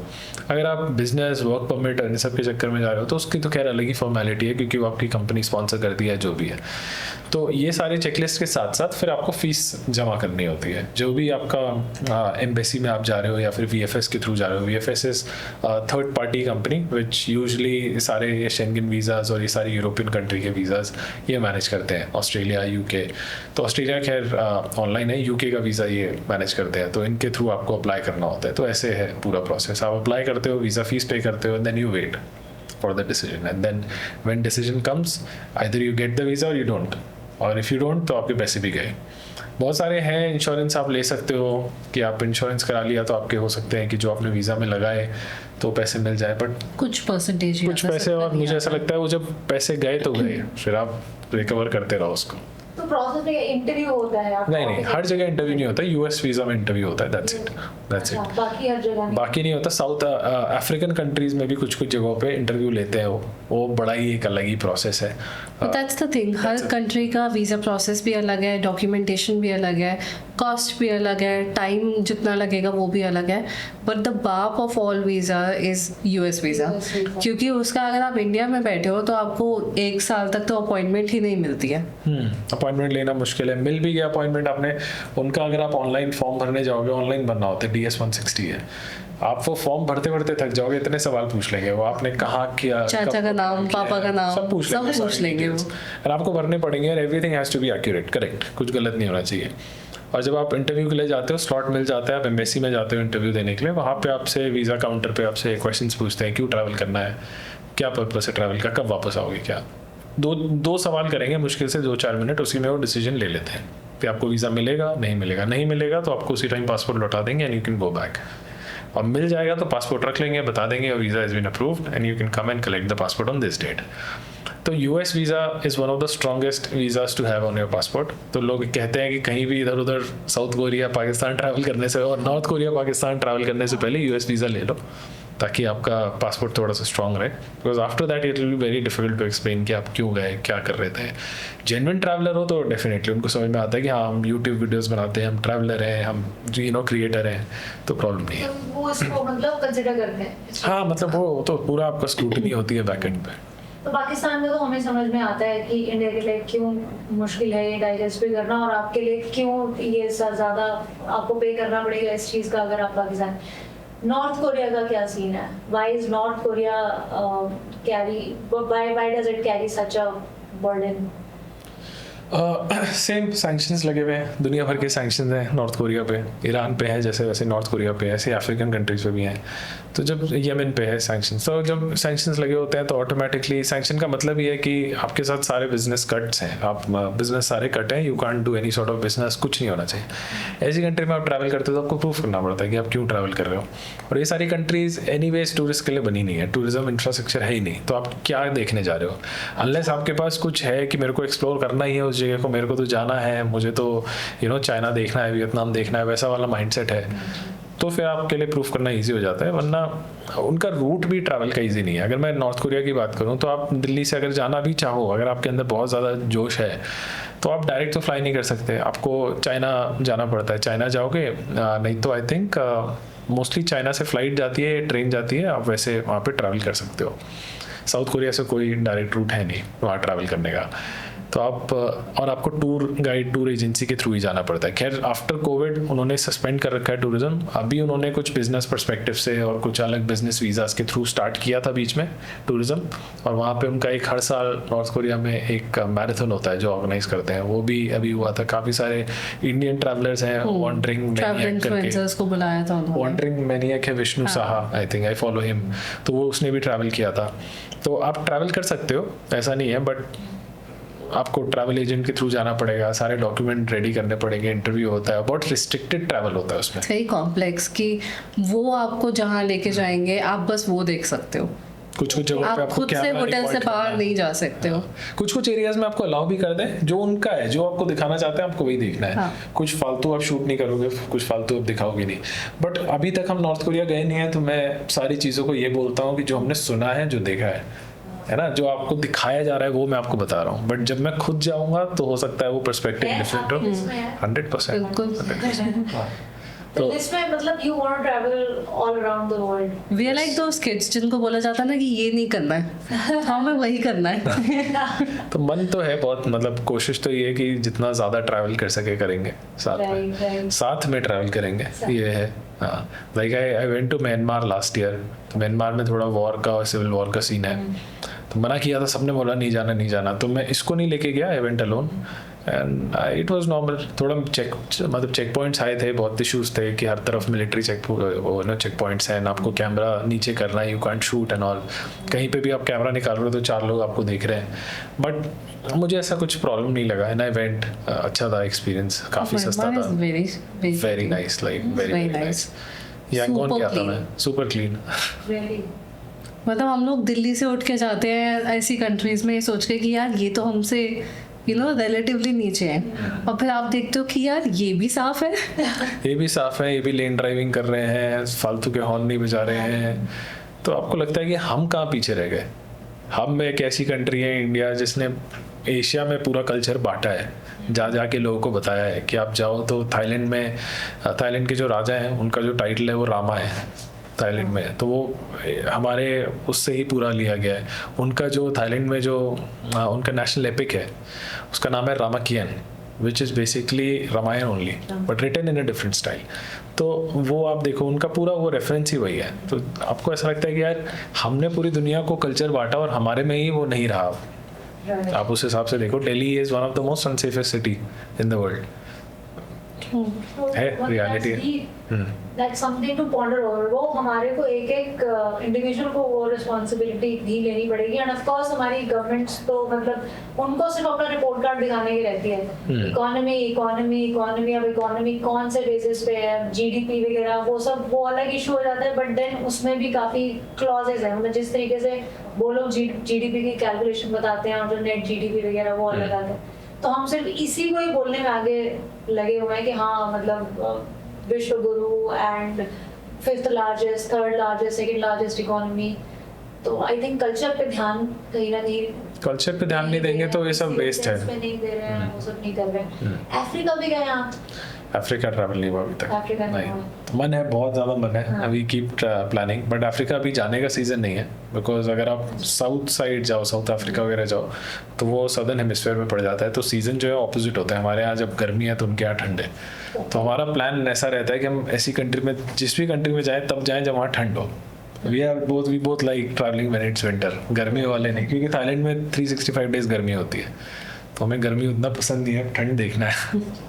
राइट. सिंगापुर वगैरह, वहाँ सिंगापुर वगैरह तो गए. गर्म है, हाँ गर्म है. उधर भी 365 डेज गर्मी रहती है. राइट. ह्यूमिड भी सुना मैंने वहाँ. काफ़ी humid ह्यूमिड होता है. हाँ, राइट. स्पेशली गर्मियों में जाओ आप तो इस टाइम पे बहुत ज़्यादा ह्यूमिड रहता है. बारिश भी हो रही है, थोड़ा ह्यूमिडिटी रहता है. बट शाम के टाइम इट्स मच बेरेबल. दिन में बहुत गर्मी है बट शाम में इट्स नॉर्मल. ओके, सो आप लोग इतना ट्रैवल कर चुके हैं, इतनी पैकिंग करते होंगे, इतनी अनपैकिंग करते होंगे. ट्रैवल क्या क्या ऐसी चीज़ें हैं जो एक ट्रैवलर को ज़रूर ही ट्रैवल मतलब रखनी चाहिए अपने बैग में if they are travelling abroad? क्योंकि आज के इस टाइम पे देखा जाए तो हर चीज़ हर जगह अवेलेबल है. So but still what are the must haves for anybody who is travelling abroad for the first time from India? I think अगर आप इंडियंस की बात करो तो काफ़ी लिस्ट जो है चेंज हो जाती है. वन थिंग, सब कुछ है, सारी आई थिंक चीज़ें. इंडियंस अचार पापड़ से ज़्यादा चाय ढूंढते हैं. चाय सबको चाहिए, और गरम चाय चाहिए, अदरक वाली चाय चाहिए. So I was also someone who loves chai, and not everywhere you can find it. So I have found these packed teas. जो powdered चाय होती है, you can just pour it into hot water and then you can make delicious tea. जो मुझे I think last year one of your friend showed us, and ever since वो मेरे bag में रहती है. Like I always carry that chai. But besides that, अगर आप सिर्फ travel specific बोलो, then I have my travel adapter. जो of course आप दूसरी कंट्रीज में जा रहे हो, चार्ज कैसे करोगे अपने डिवाइसेस को, that is one. The other is an air tag in the bag. Airline ने आपको बैग खो दिया तो आप कैसे ढूंढोगे, लोकेट भी कैसे करोगे अपने बैग को. So you need that. Always carry some cash, some extra cash, चाहे Cash तो वो होना किसी भी करेंसी में है. You can always get it in different currency, but at least आपके पास कैश होना चाहिए. बिकॉज हर टाइम आप कार्ड्स पे रिलाई नहीं कर सकते. हमारे आई थिंक हम लोग जापान गए थे, हमारे कार्ड सब ब्लॉक हो गए थे because who remembers the passwords? और मुझे बहुत सारे कार्ड्स का पासवर्ड नहीं था. Luckily I had some cash, so मैंने बुरा रेट मिला बट फिर भी हमने करा लिया because it was survival. So those are the three things I think I particularly carry if you talk about travel. And then chai. 4 things. Okay so ये currency का कैसे रहता है कि आप जाने से पहले कैसे करेंसी कन्वर्ट वहीं पे कराते हैं, पहले करा के जानी चाहिए? डिपेंड करता है। जैसे अब मैं मान लो एशिया में कहीं ट्रैवल कर रहा हूँ तो US dollar is the best that you can carry, तो आप USD अपने साथ कैरी करो। नहीं तो अगर आपको अच्छे रेट पे वहाँ की लोकल करेंसी मिल जाए, जो जनरली इम्पॉसिबल है कि मिलेगी, तो आप US डॉलर कैरी करो, get it from a reliable source जहाँ पे आपको अच्छे रेट पे मिल जाए, एंड देन थोड़ा सा रिसर्च करो कि which place gives you the best conversion rate, तो आप जाके कन्वर्ट कर सकते हो। लाइक हमने जापान में किया था, एयरपोर्ट पे किया था, बहुत अच्छा रेट मिला। मैंने म्यांमार में भी किया था। म्यांमार में खैर ब्लैक मार्केट बहुत ज़्यादा चलता है, बट डिपेंड करता है कि आप किस एरिया से कर रहे हो, कैसे कर रहे हो। तो आई वुड सजेस्ट कि US डॉलर कैरी करो और थोड़ा रिसर्च कर लो, थोड़ा बहुत बेसिक रिसर्च ही कर लो कि क्या रेट चल रहा है, क्या रेट आपको मिलेगा। 5-6 स्टोर्स में आप देख लोगे तो आपको पता चल जाएगा, देन आप कर सकते हो। अच्छा कन्वर्जन रेट और बुरा कन्वर्जन रेट या वो स्टैंडर्ड नहीं रहता है कि एक US dollar is equal to मतलब नहीं, वो गूगल रेट है, बट आपको जो गूगल पे जो दिखा रहा है वो रियलिटी में नहीं होता, बिकॉज वो कन्वर्जन रेट जो है वो एक्चुअल जो आपको मार्केट रेट है उस पर मिलता है।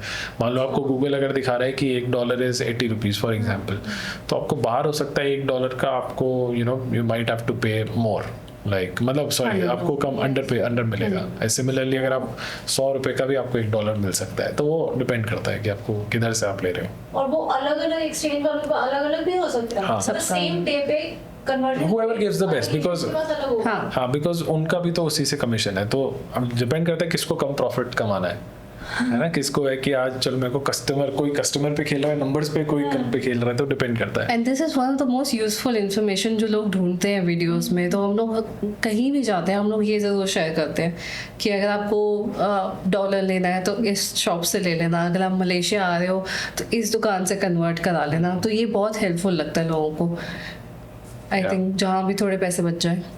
ओके। और चीटिंग का स्कोप एशिया में सबसे ज्यादा क्या है? एक तो इंडिया बाली में होता है, बाली में करेंसी में स्कैम्स होते हैं। बाली में काफ़ी स्कैम्स होते हैं।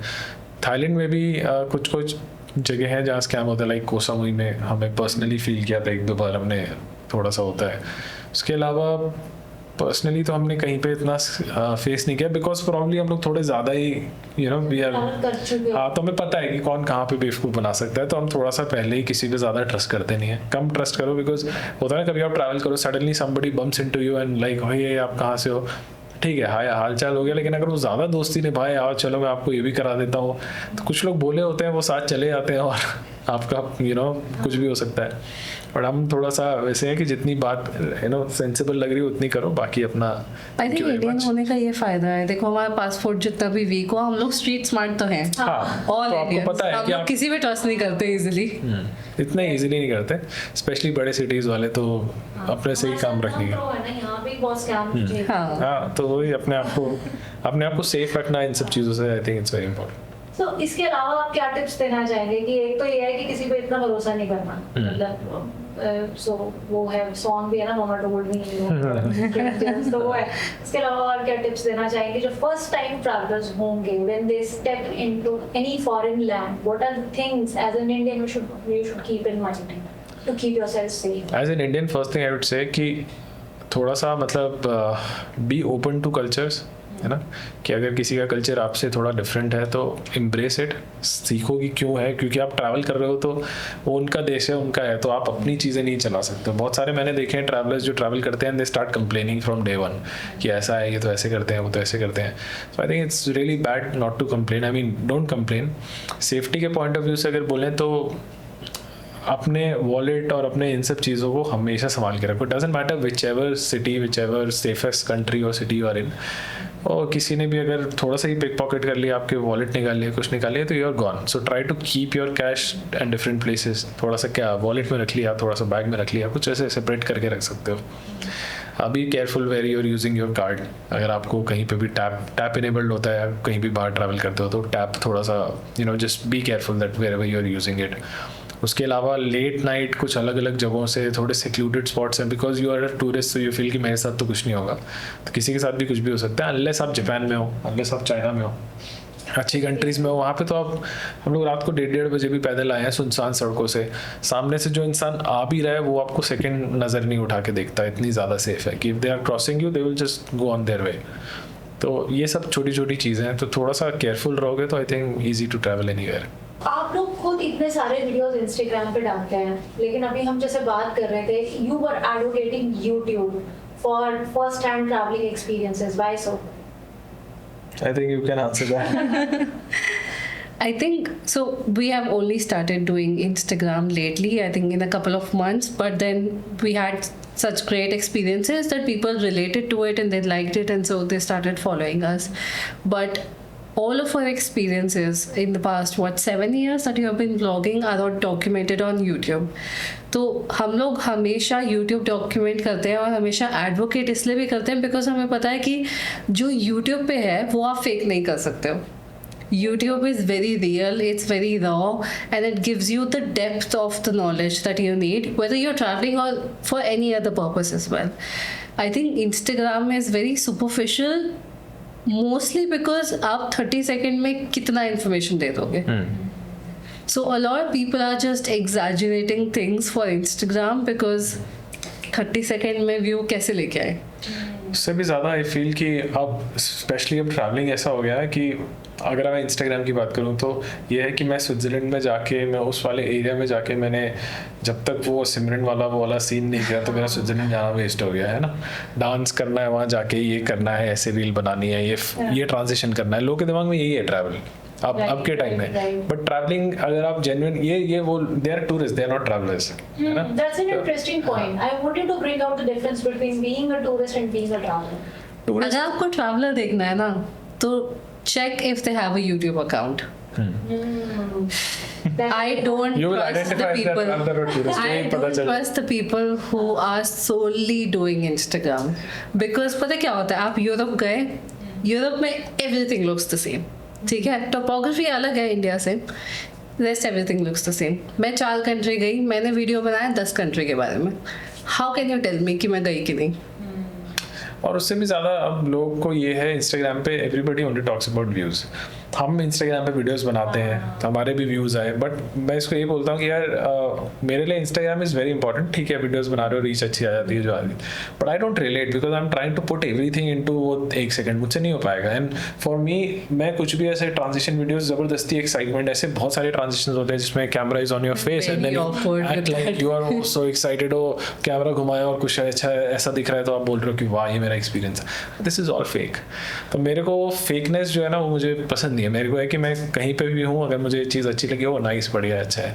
बहुत लोग है कि वो वाह ये इतना खूबसूरत है ये, तो आप उसको एग्जैजरेट करो. तो एग्जैजरेशन और इमोशंस जो है वो इंस्टाग्राम पे आप दिखाओगे तो आपको ज़्यादा मिलेगा. मतलब it is more than experience, it is about the visual effect. Because उस अब लोगों की भी गलती नहीं है, because this is how that platform is build. Instagram बना ही है इसलिए कि इंस्टाग्राम पे उसी की वजह से आजकल हम सबको अटेंशन डेफिसिट है. अगर मैं आपसे अभी बात कर रहा हूँ, थोड़ी देर बाद फ़ोन निकल जाएगा, स्क्रॉल करने लगेंगे, इधर देखने लगेंगे, फिर कुछ याद आ जाएगा, बिकॉज अटेंशन है ही नहीं है. तो इंस्टाग्राम ने सबको ऐसा बना दिया है. और उस चक्कर में क्या है कि अब इंस्टाग्राम है ही ऐसा जहाँ पे वो उसका पूरा एल्गो यही कहता है कि अगर आपके नॉन फॉलोअर्स आपकी रील को 3 सेकंड से ज़्यादा देखेंगे तो हम प्रमोट करेंगे. तो अब मुझे 3 सेकंड से ज़्यादा, इनिशियल 3 सेकंड से ज़्यादा व्यू पास्ट होना चाहिए. उसके लिए मेरे को कुछ क्रेजी कर देना है 3-4 सेकंड के अंदर. आप क्या करोगे? कुछ तो आपको डिफरेंट करना ही पड़ेगा ना अगर व्यूज़ लाने हैं तो लोगों की भी गलती नहीं है. अब बनाना तो वैसे ही रील पड़ेगी. अगर इंस्टाग्राम बोले कि तुम इधर 5 मिनट की वीडियो बनाओ या 6 मिनट की वीडियो बनाओ तो लोग 5-6 मिनट की भी बनाएंगे. बट 5-6 मिनट पे जैसे ही बनाने आएंगे तो जो एक पूरा फिल्टर आउट हो जाएगा. समझ लो, जो एक लोग हैं जो अपने वो ट्रैवलर कहना चाह रहे हैं उस कैटेगरी में डाल रहे हैं, वो अपने आप साइड हो जाएंगे क्योंकि वो पॉसिबल ही नहीं है. फिर बहुत सारी चीज़ें ऑटोमेटिक फिल्टर आउट हो जाएंगी. आप क्योंकि इतना ट्रैवल भी कर रहे हैं और हम इंस्टाग्राम और यूट्यूब की बात कर रहे हैं, आप प्रोफेशनली कवर भी कर रहे हैं सीन को, तो कभी ऐसा हुआ है कि मोमेंट मिस हो गया? बिकॉज कितनी सारी बार हम होता है कि we are more conscious about capturing a moment than living it. I think opposite है फॉर अस. रीज़न बीइंग कि कितनी बार जब आप बिना कैमरे के घूमते हो ना, तो आप किसी जगह पे पहुंचे हो, तो हमारे साथ पर्सनली ऐसा हुआ है कि हम ऐसे भी घूमे हैं जब हमने बिल्कुल शूट नहीं किया था. जब हम 2022 में यूरोप गए थे, हमने बिल्कुल शूट नहीं किया था. जो पर्सनल पिक्चर्स होती है वही. तो उस टाइम पे क्या है कि ये देखना है, चलो देख लिया तो ठीक है, नहीं तो यहाँ तो आ गए अपन, आगे चलो. बट अब जब आप कैमरे पे शूट करते हो तो आपने कुछ पॉइंटर्स निकाले हैं कि यार हम लोग ऐसे जब निकलते भी हैं होटल से या फिर जहाँ भी स्टे कर रहे हैं हम निकलते हैं, तो हमारे पास बना होता है दिन की आइटनरी, आज ये देखना है, ये देखना है, ये देखना है, ये देखना है. तो वीडियो के चक्कर में कभी कभी आप 4 चीज़ें एक्स्ट्रा देख लेते हो जो आपको प्लान नहीं था, बिकॉज आपको दिखाना है वीडियो में। तो हमारे साथ ये एक पॉजिटिव चीज़ होती है कि हम because of the video we travel and explore different places जो हमारी आइटनरी में इनिशियली था ही नहीं। फॉर एग्जाम्पल किसी नॉन टूरिस्टी जगह पे गए आप, जैसे हम ताइपे गए फॉर एग्जाम्पल, ताइवान में थे। ताइपे में अब हमें पता है कि चलो 5 चीज़ें हैं देखने के लिए, बट 5 चीज़ों में फिर अब एक वीडियो बनेगी कि 2 वीडियो बनेगी, वी डोंट नो। बट ये है कि चलो और एक्सप्लोर करते हैं, देन वी गूगल आउट एंड ये अच्छा, ये डिफरेंट हो सकता है, ये हो सकता है। तो आप ऑपोजिट हो जाता है हमारे केस में कि हम और घूमते हैं और उस चीज़ को एक्सप्लोर करते हैं, तो ये एक डिफरेंट है। बट ऐसा भी होता है कि आप जब थोड़ा सा ओवरबर्डन्ड हो जाते हो कि यार कैमरा लेके ये भी देखना है वो भी देखना है, तो इनिशियली जब हम रिकॉर्ड करते थे आई थिंक तब हम होते थे overburdened, but we have learned our way. अब हम ऐसे हैं कि आज शाम हो गया, अब हम थके हैं, या फिर sometimes we just put the camera down कि बिल्कुल शांत, बैलेंस आउट। हाँ बिल्कुल शांत। अब 2 दिन हमने शूट ही नहीं किया, हमारा कैमरा साइड रखा हुआ है, अब हम अपना घूम रहे हैं। कितनी बार ऐसा हुआ है कि हमारे कोई सब्सक्राइबर हमें मिले हैं, तो जब भी मिले हैं तो 0 कैमरा, उन्होंने कभी भी हमें कैमरा के साथ नहीं देखा है। तो मतलब आउटसाइड जैसे So many of them. हाँ So many of them. I was actually in the park in Taiwan only. तो हम लोग शूट कर रहे थे एंड बहुत धूप थी एंड ही सेड कि मैं वहाँ जाके बैठ जाता हूँ। तो मैंने कहा ठीक है, मुझे ये सीन लेना है, मैं लेके आती हूँ। And I walked ahead and there is a girl, she came running and she said, and she had the channel open because she wanted to cross check कि ये वही है ना। एंड शी सेड आप यही हो ना? आई वाज लाइक ओह या शी सेड मैंने देखा आप वो शूट कर रहे थे तो मुझे लगा कि आप हो या नहीं है, एंड देन मैं भाग के आई आपको देखने के लिए। And she is basically working there. तो काफ़ी बार ऐसे एक्सपीरियंसेस हुए हैं। जापान में वी हैव मेट समबडी, तो मतलब हमें ऐसा लगता है कि we don't have million subscribers, right? तो हमें लगता है यार कौन ही जानता है, but when you actually go out, हर बार जब हम लोग एयरपोर्ट पे जाते हैं there is someone who is meeting us, मिल जाता है। तो थोड़ा उस टाइम वो फीलिंग ऐसा होता है कि आपने जो मेहनत करी, वीडियो बनाई, क्योंकि जो मिलता है आपसे तो बड़े, इमेजिन कि कोई अपनी लाइफ में इतने स्केड्यूल में इतना बिजी है, उसमें से वो टाइम निकाल के 10 कदम चल के आपके पास आ रहा है जस्ट टू से हाय, या फिर मिलना, या फिर अपना एक्सपीरियंस बताना कि आपकी जापान की वीडियो देख के हम यहाँ गए घूमने, हमारा ऐसा था ये, फिर तो वो चीज़ आपको बड़ा मोटिवेट कर जाती है कि यार now this is very good, this is why I wanted to do it, और इसीलिए हम कर रहे हैं, और वो फिर आपका सही रहता है। That's rewarding. That's rewarding. So एक बात बताइए, अब आपने इतना घूमा, ऐसा घूम घूम के कभी बोरियत महसूस हुई? क्योंकि कभी नहीं, ये हो ही नहीं सकता।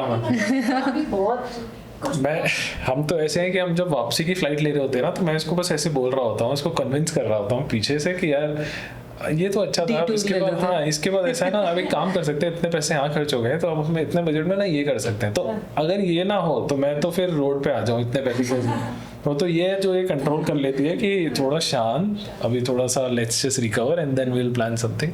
तो मेरे लिए तो ऐसा है कि my dream is to just be on the road, कि एक बार निकल जाओ, फिर 6-8 महीने बाद वापसी आओ, घूमो जितना घूम सकते हो। But that's his dream, that's not my dream. क्योंकि मेरे साथ ऐसा है, मैं थोड़ा सा मेरे को लगता है होम सिकनेस थोड़े दिन के बाद, विच इज़ वाई हम लोग ना बहुत लंबा ट्रैवल नहीं प्लान करते। The max we do is 20 days 25 days and then we come back home. 25 days it's the maximum, because अगर आप यूरोप जा रहे हो तो इससे कम में क्या होगे? इतना खर्चा आप करके गए हो, महंगी फ्लाइट्स है, तो देन इतना टाइम तो आप स्पेंड करोगे। और थोड़ी ज़्यादा कंट्रीज भी आप कर लेते हो because there is no border nothing, तो आप आज यहाँ कल वहाँ कहीं भी जा सकते हो। और प्लस चाइना में जब हम थे तो हमने अराउंड 14 days स्पेंड किए, 14th डे को वी केम बैक। तो ऐसी कंट्रीज में जो इतनी बड़ी है, जो इतना 14 दिन स्पेंड करने के बाद भी आपने कुछ भी चाइना नहीं देखा, 2-4% ही देखा होगा, क्योंकि इतनी बड़ी सिटीज है, और चाइना की तो सारी मेजर सिटीज बड़ी हैं, तो थोड़ा टाइम ज़्यादा स्पेंड करना। अभी आप एक ही बार चाइना गए? एक ही बार गए, hopefully very soon, again very soon, let's see. तो ट्रैवलर्स का बैंक अकाउंट सेविंग्स के not really balance sheet but savings कैसे रहती है? कर पाते हो savings with so much of travel?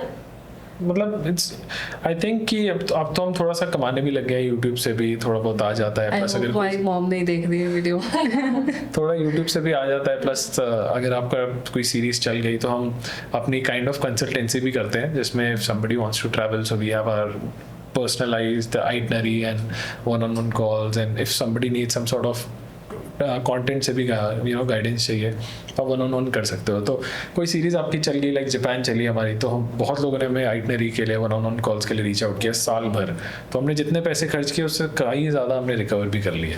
तो वैसा होता है। प्लस आप एडसेंस से कमा लेते हो। ज़्यादा फालतू चीज़ें हम प्रमोट नहीं करते कि भाई प्रमोशन उसी चीज़ को प्रमोट करो जिसकी वैल्यू है आपके लिए भी और किसी और के लिए भी। ये हमारा है। तो पैसे तो खर्च होते हैं बट आई थिंक हम किसी तरीके से उसको लेवल आउट कर लेते हैं। क्योंकि मैंने ध्रुव राठी को भी ये कहते हुए सुना he is also an avid traveller, तो वो वही बोल रहा था, कह रहे कि मैं सब बजट बना के जाता हूँ, हाँ। मेरा सारा खर्चा मेरी ट्रिप से ही निकलता है and I earn even more than that, हाँ। I make sure. I think our most expensive trip, except for Europe, I think हमारा most expensive trip अभी तक सिर्फ जापान का हुआ है, और उसमें भी we made sure that we are making at least these much videos. I think we made 16 videos out of it. तो हमारा automatically cost recover हो गया। हाँ, तो इसी चक्कर में अब जब आपको पता है आपको और वीडियोस बनानी है तो आप और जगह रिसर्च करते हो क्या दिखा सकते हो, उस चक्कर में आप अच्छे से घूम पाते हो जो आप जनरली नहीं घूम पाओगे। तो आप हमारा वीडियोस बनाने का टारगेट होता है। हमें पता है कि अगर हम किसी ऐसी कंट्री जा रहे हैं, फॉर एग्जांपल म्यांमार, अगर मैं उसकी 10 वीडियोस बनाऊंगा किसी को इंटरेस्ट नहीं होगा, 1-2 वीडियोस देखेंगे, तीसरे में इंटरेस्ट डाउन हो जाएगा। तो आप डिपेंडिंग ऑन विच कंट्री और इन आप थोड़ी उस हिसाब से कंटेंट प्लान करते हैं। वो हम करते हैं कि कंटेंट कैसा डालना है, कब डालना है। कंटेंट इंटरेस्टिंग भी होना चाहिए एंड यूजर के लिए। कभी कभी हम शूट करते हैं बट हम डालते नहीं क्योंकि हमें लगा कि बहुत ही बोरिंग हो जाएगा, तो उसको अवॉइड करो। थोड़ा रुक के डाल दो वीडियो कि यार 10 दिन का गैप ले लो, कोई दिक्कत नहीं, but post a nice video. Right. So does it come in the way of your basic traveler instinct कि भाई हमें क्योंकि वीडियो प्रॉफिटेबल होनी चाहिए तो we must choose such destinations? इसकी वजह से कभी ऐसा हुआ है कि आप कहीं जाना चाहते हो, आपने सोचा हो कि कोई फायदा नहीं है? हमने ऐसा होता है but I will be honest, ऐसा होता है बट हमने इस चीज़ को बैलेंस आउट करने का तरीका सीख लिया कि एक अच्छी कंट्री जाओ जहाँ से आपको व्यूज़ मिल जाए, आपका चैनल फिर से उठे, एंड देन उसके बाद आपकी जो कंट्रीज हैं जो आप पर्सनली घूमना चाहते हो 2-3 वो घूम लिए, फिर एक कंट्री चले जाओ जहाँ से व्यूज़ उठ जाए फिर। क्योंकि अगर मैं सिर्फ व्यूज़ के लिए करूँगा तो आई कैन, मतलब मेरे को इतनी गारंटी तो है कि अगर मैंने सिर्फ 6 कंट्रीज घूमी जहाँ पे मुझे पता है कि व्यूज़ आएंगे, साउथ कोरिया चला जाऊँ बार बार, जापान चले जाऊँ, यूरोप चला जाऊँ, लोग तो देखेंगे ही, पर और उतने ही पैसे मैं इधर भी खर्च कर रहा हूँ। बट मैं वो इसलिए नहीं करता बिकॉज फिर मेरे को मज़ा नहीं आ रहा, तो फिर क्या फ़ायदा उसको। मैंने देख लिया यूरोप में, I been to Europe 4 times, अब now I can't go the 5th time just because I feel कि लोगों को और देखना है, या फिर से जापान चला जाऊँ। मन तो है खैर जापान जाने का, जो हम बहुत जल्द करेंगे, बट ऐसा लगता है कि अगर आपका चैनल उठ जाए, एक बार व्यूज़ अच्छे आ रहे हैं, सब आ रहे हैं, तो रीच अच्छा है, लोग आपसे कनेक्ट कर रहे हैं, तो फिर आप कहीं भी जाओ लोग देखेंगे। राइट। सो अभी हम इतने सारे कंट्रीज की बात कर रहे हैं, we have not talked about cities, Indian cities. तो इंडिया में कितना ट्रैवल किया आपने? इंडिया में बहुत कम। इंडिया में मतलब मैंने किया है बट उतना फ्रीक्वेंटली, आई विल नॉट से कि मैं मध्य प्रदेश गया हूँ, मैं इधर गया हूँ। मतलब सिटीज़ जो मेजर डेस्टिनेशन है इंडिया में वो सब मैंने की है। जैसे कि गोवा गया हूँ मैं, अंडमान गया हूँ, स्पीति गया हूँ, लद्दाख गया हूँ, नॉर्थ ईस्ट जाना रहता है, वो सब नहीं किया। अब जो ड्रीम होती है लोगों का कि बाइक ट्रिप करना है स्पीति, तो मैंने बाइक ट्रिप सोलो किया अकेले। मेरा एक फ्रेंड था, बेस्ट फ्रेंड था, ही डजंट राइड बाइक, थोड़ा बहुत चलाता था, तो हम लोग ने ऐसे बाइक करी एंड देन बाइक पे हम लोग सारा सामान डाल के यहाँ से गए थे स्पीति 2018, 7 साल पहले। Amazing experience. तो हमने दिल्ली से स्टार्ट किया, पूरा उस जो स्पीति का रूट है वो पूरा किया और फिर वापस आए। बहुत तो मैंने ऐसा किया। लद्दाख में मैंने बाइक चलाई है 2017 में, वो भी मेरा पूरा लद्दाख का टूर था। देन उसके बाद अंडमान गया हूँ मैं। Andaman one of the best, one of the मतलब हिडन जेम्स है इंडिया का, मेरे को ऐसा लगता है, जाना चाहिए लोगों को। नॉर्थ ईस्ट नहीं गया, नॉर्थ ईस्ट जाने का बड़ा मन है मेरा, अब जब मौका लगेगा जाऊँगा। नॉर्थ ईस्ट जाऊँगा, साउथ मुझे अच्छे से घूमना है, सिटीज़ देखी है मैंने, but by that I mean कि मुन्नार जाना है मुझे, कोडाई कनाल जाना है, ये सब देखना है। मतलब वो नहीं देखा तो क्या देखा है, ऐसा है। अपने देश में ही बहुत कुछ है। इतनी beauty इट्स है, नॉट लाइक कि हम जाना नहीं चाहते हैं, जस्ट दैट कि पहले बजट नहीं था और अब नौकरी बाहर है, तो इसलिए नहीं जा पा रहे हैं। But whenever we move back और हमें थोड़ा लंबी छुट्टी मिलेगी तो will definitely travel more in India. So okay. एक सेकंड रुक जाओ यार, बीच में It's okay. नहीं, चलेगा, हाँ। It's quite natural. गोदी में बैठना है उसको। हाँ। So okay. एक फाइनल सवाल जो मैं पूछना चाहती हूँ, आपने इतना ट्रैवल किया, इतने आपके एक्सपीरियंसेस रहे, how and both of you have to answer individually for yourself, how have you grown as a person? Travelling में आपको कितना हेल्प किया? You go first. I think देखो, अगर आप इंडिया में रहते हो वो भी दिल्ली में, तो आप ऑटोमेटिकली बहुत इम्पेशेंट हो, ट्रैफिक इतना है, लोग इतने हैं, तो आपका पेशेंस ज़ीरो है, आप हॉन्क कर रहे हो पूरा दिन। तो आई थिंक जब हम लोग बाहर जाते हैं हम लोग देखते हैं कि प्रोग्रेसिव कंट्रीज़ हैं, फिर भी शांत लोग हैं, वहाँ पे भी इतना ट्रैफिक है फिर भी शांत लोग हैं, तो that has developed my patience a lot. मतलब I have become more kinder, more patient. मतलब कई बार प्रतीक लाफ्स एट मी कि मैंने कभी टैक्सी से निकली और मैंने सूटकेस निकाला, like someone was helping me take the suitcase, and मैंने उनको झुक के बोला thank you, which is very uncommon in India, nobody does it, and he is like कि तुम थाई बन गई हो। तो ये डेफिनेटली एक इम्पॉर्टेंट चीज़ है, बट मतलब फ़ायदे भी है नुकसान भी है। फ़ायदे ऐसे हैं कि हम लोग को पर्सनल, जैसे इसने बोला, पर्सनल तो होता ही है कि आपको शांत होते हो ज़्यादा, आप लोगों को और ज़्यादा अकोमोडेटिंग होते हो, रिस्पेक्ट करते हो कल्चर्स की, प्लस आप क्वेश्चन भी करते हो चीज़ों को ना, क्योंकि आप बस बाहर जाते हो, जब बाहर की दुनिया देखी है तो आपको लगता है ओ बाहर ऐसा है तो हमारे देश में ऐसा क्यों नहीं है। अब जिसने कभी गांव वाले किसी इंसान ने कभी मोज़रेला चीज़ ट्राई नहीं किया तो आप उसके सामने बोलोगे अरे मोज़रेला, तो उसको नहीं पता क्या है, and it doesn't care. But एक बंदे ने जिसने मोज़रेला ट्राई किया, आप उसे बोलो तो 4 चीज़ें भी बताएगा, वो खाना भी चाहेगा, समझ रहे हो आप। तो वो बहुत एक इम्पॉर्टेंट होती है। जिसके पास, जिसने वो चीज़ देखी नहीं, उसको कभी पर्सपेक्टिव उस चीज़ को लेके बना नहीं पाएगा। नेक्स्ट चीज़ जो मुझे लगता है जब हम बाहर जो रह रहे हैं उससे क्या हुआ है कि हम लोग काफ़ी शांत हो गए हैं। इंडिया में लोग जनरली विद एज आप देखोगे इम्पेशेंट हो जाते हैं, हर चीज़ में ज़्यादा छोटी छोटी चीज़ पे आर्ग्यू करने के लिए रेडी हो जाएंगे, किसी ने हॉर्न बजा दिया तुरंत लड़ने के लिए चले जाएंगे, है ना। बट हमारे साथ अब वो नहीं है, मतलब एटलीस्ट मेरे साथ तो नहीं है कि मैं लेन ड्राइविंग भी सीख गया हूँ बाहर रहने के बाद। कि अब दिल्ली में रह रहा था इतने साल, मैंने दिल्ली में गाड़ी चलाई, जब बाहर अपने वहाँ बाहर रह रहा हूँ, बाहर गाड़ी चला रहा हूँ, तो अब लेन ड्राइविंग भी सीख गया हूँ, इंडिकेटर देना भी सीख गया हूँ कि ऐसे तरीके से कैसे गाड़ी चलाई जाती है।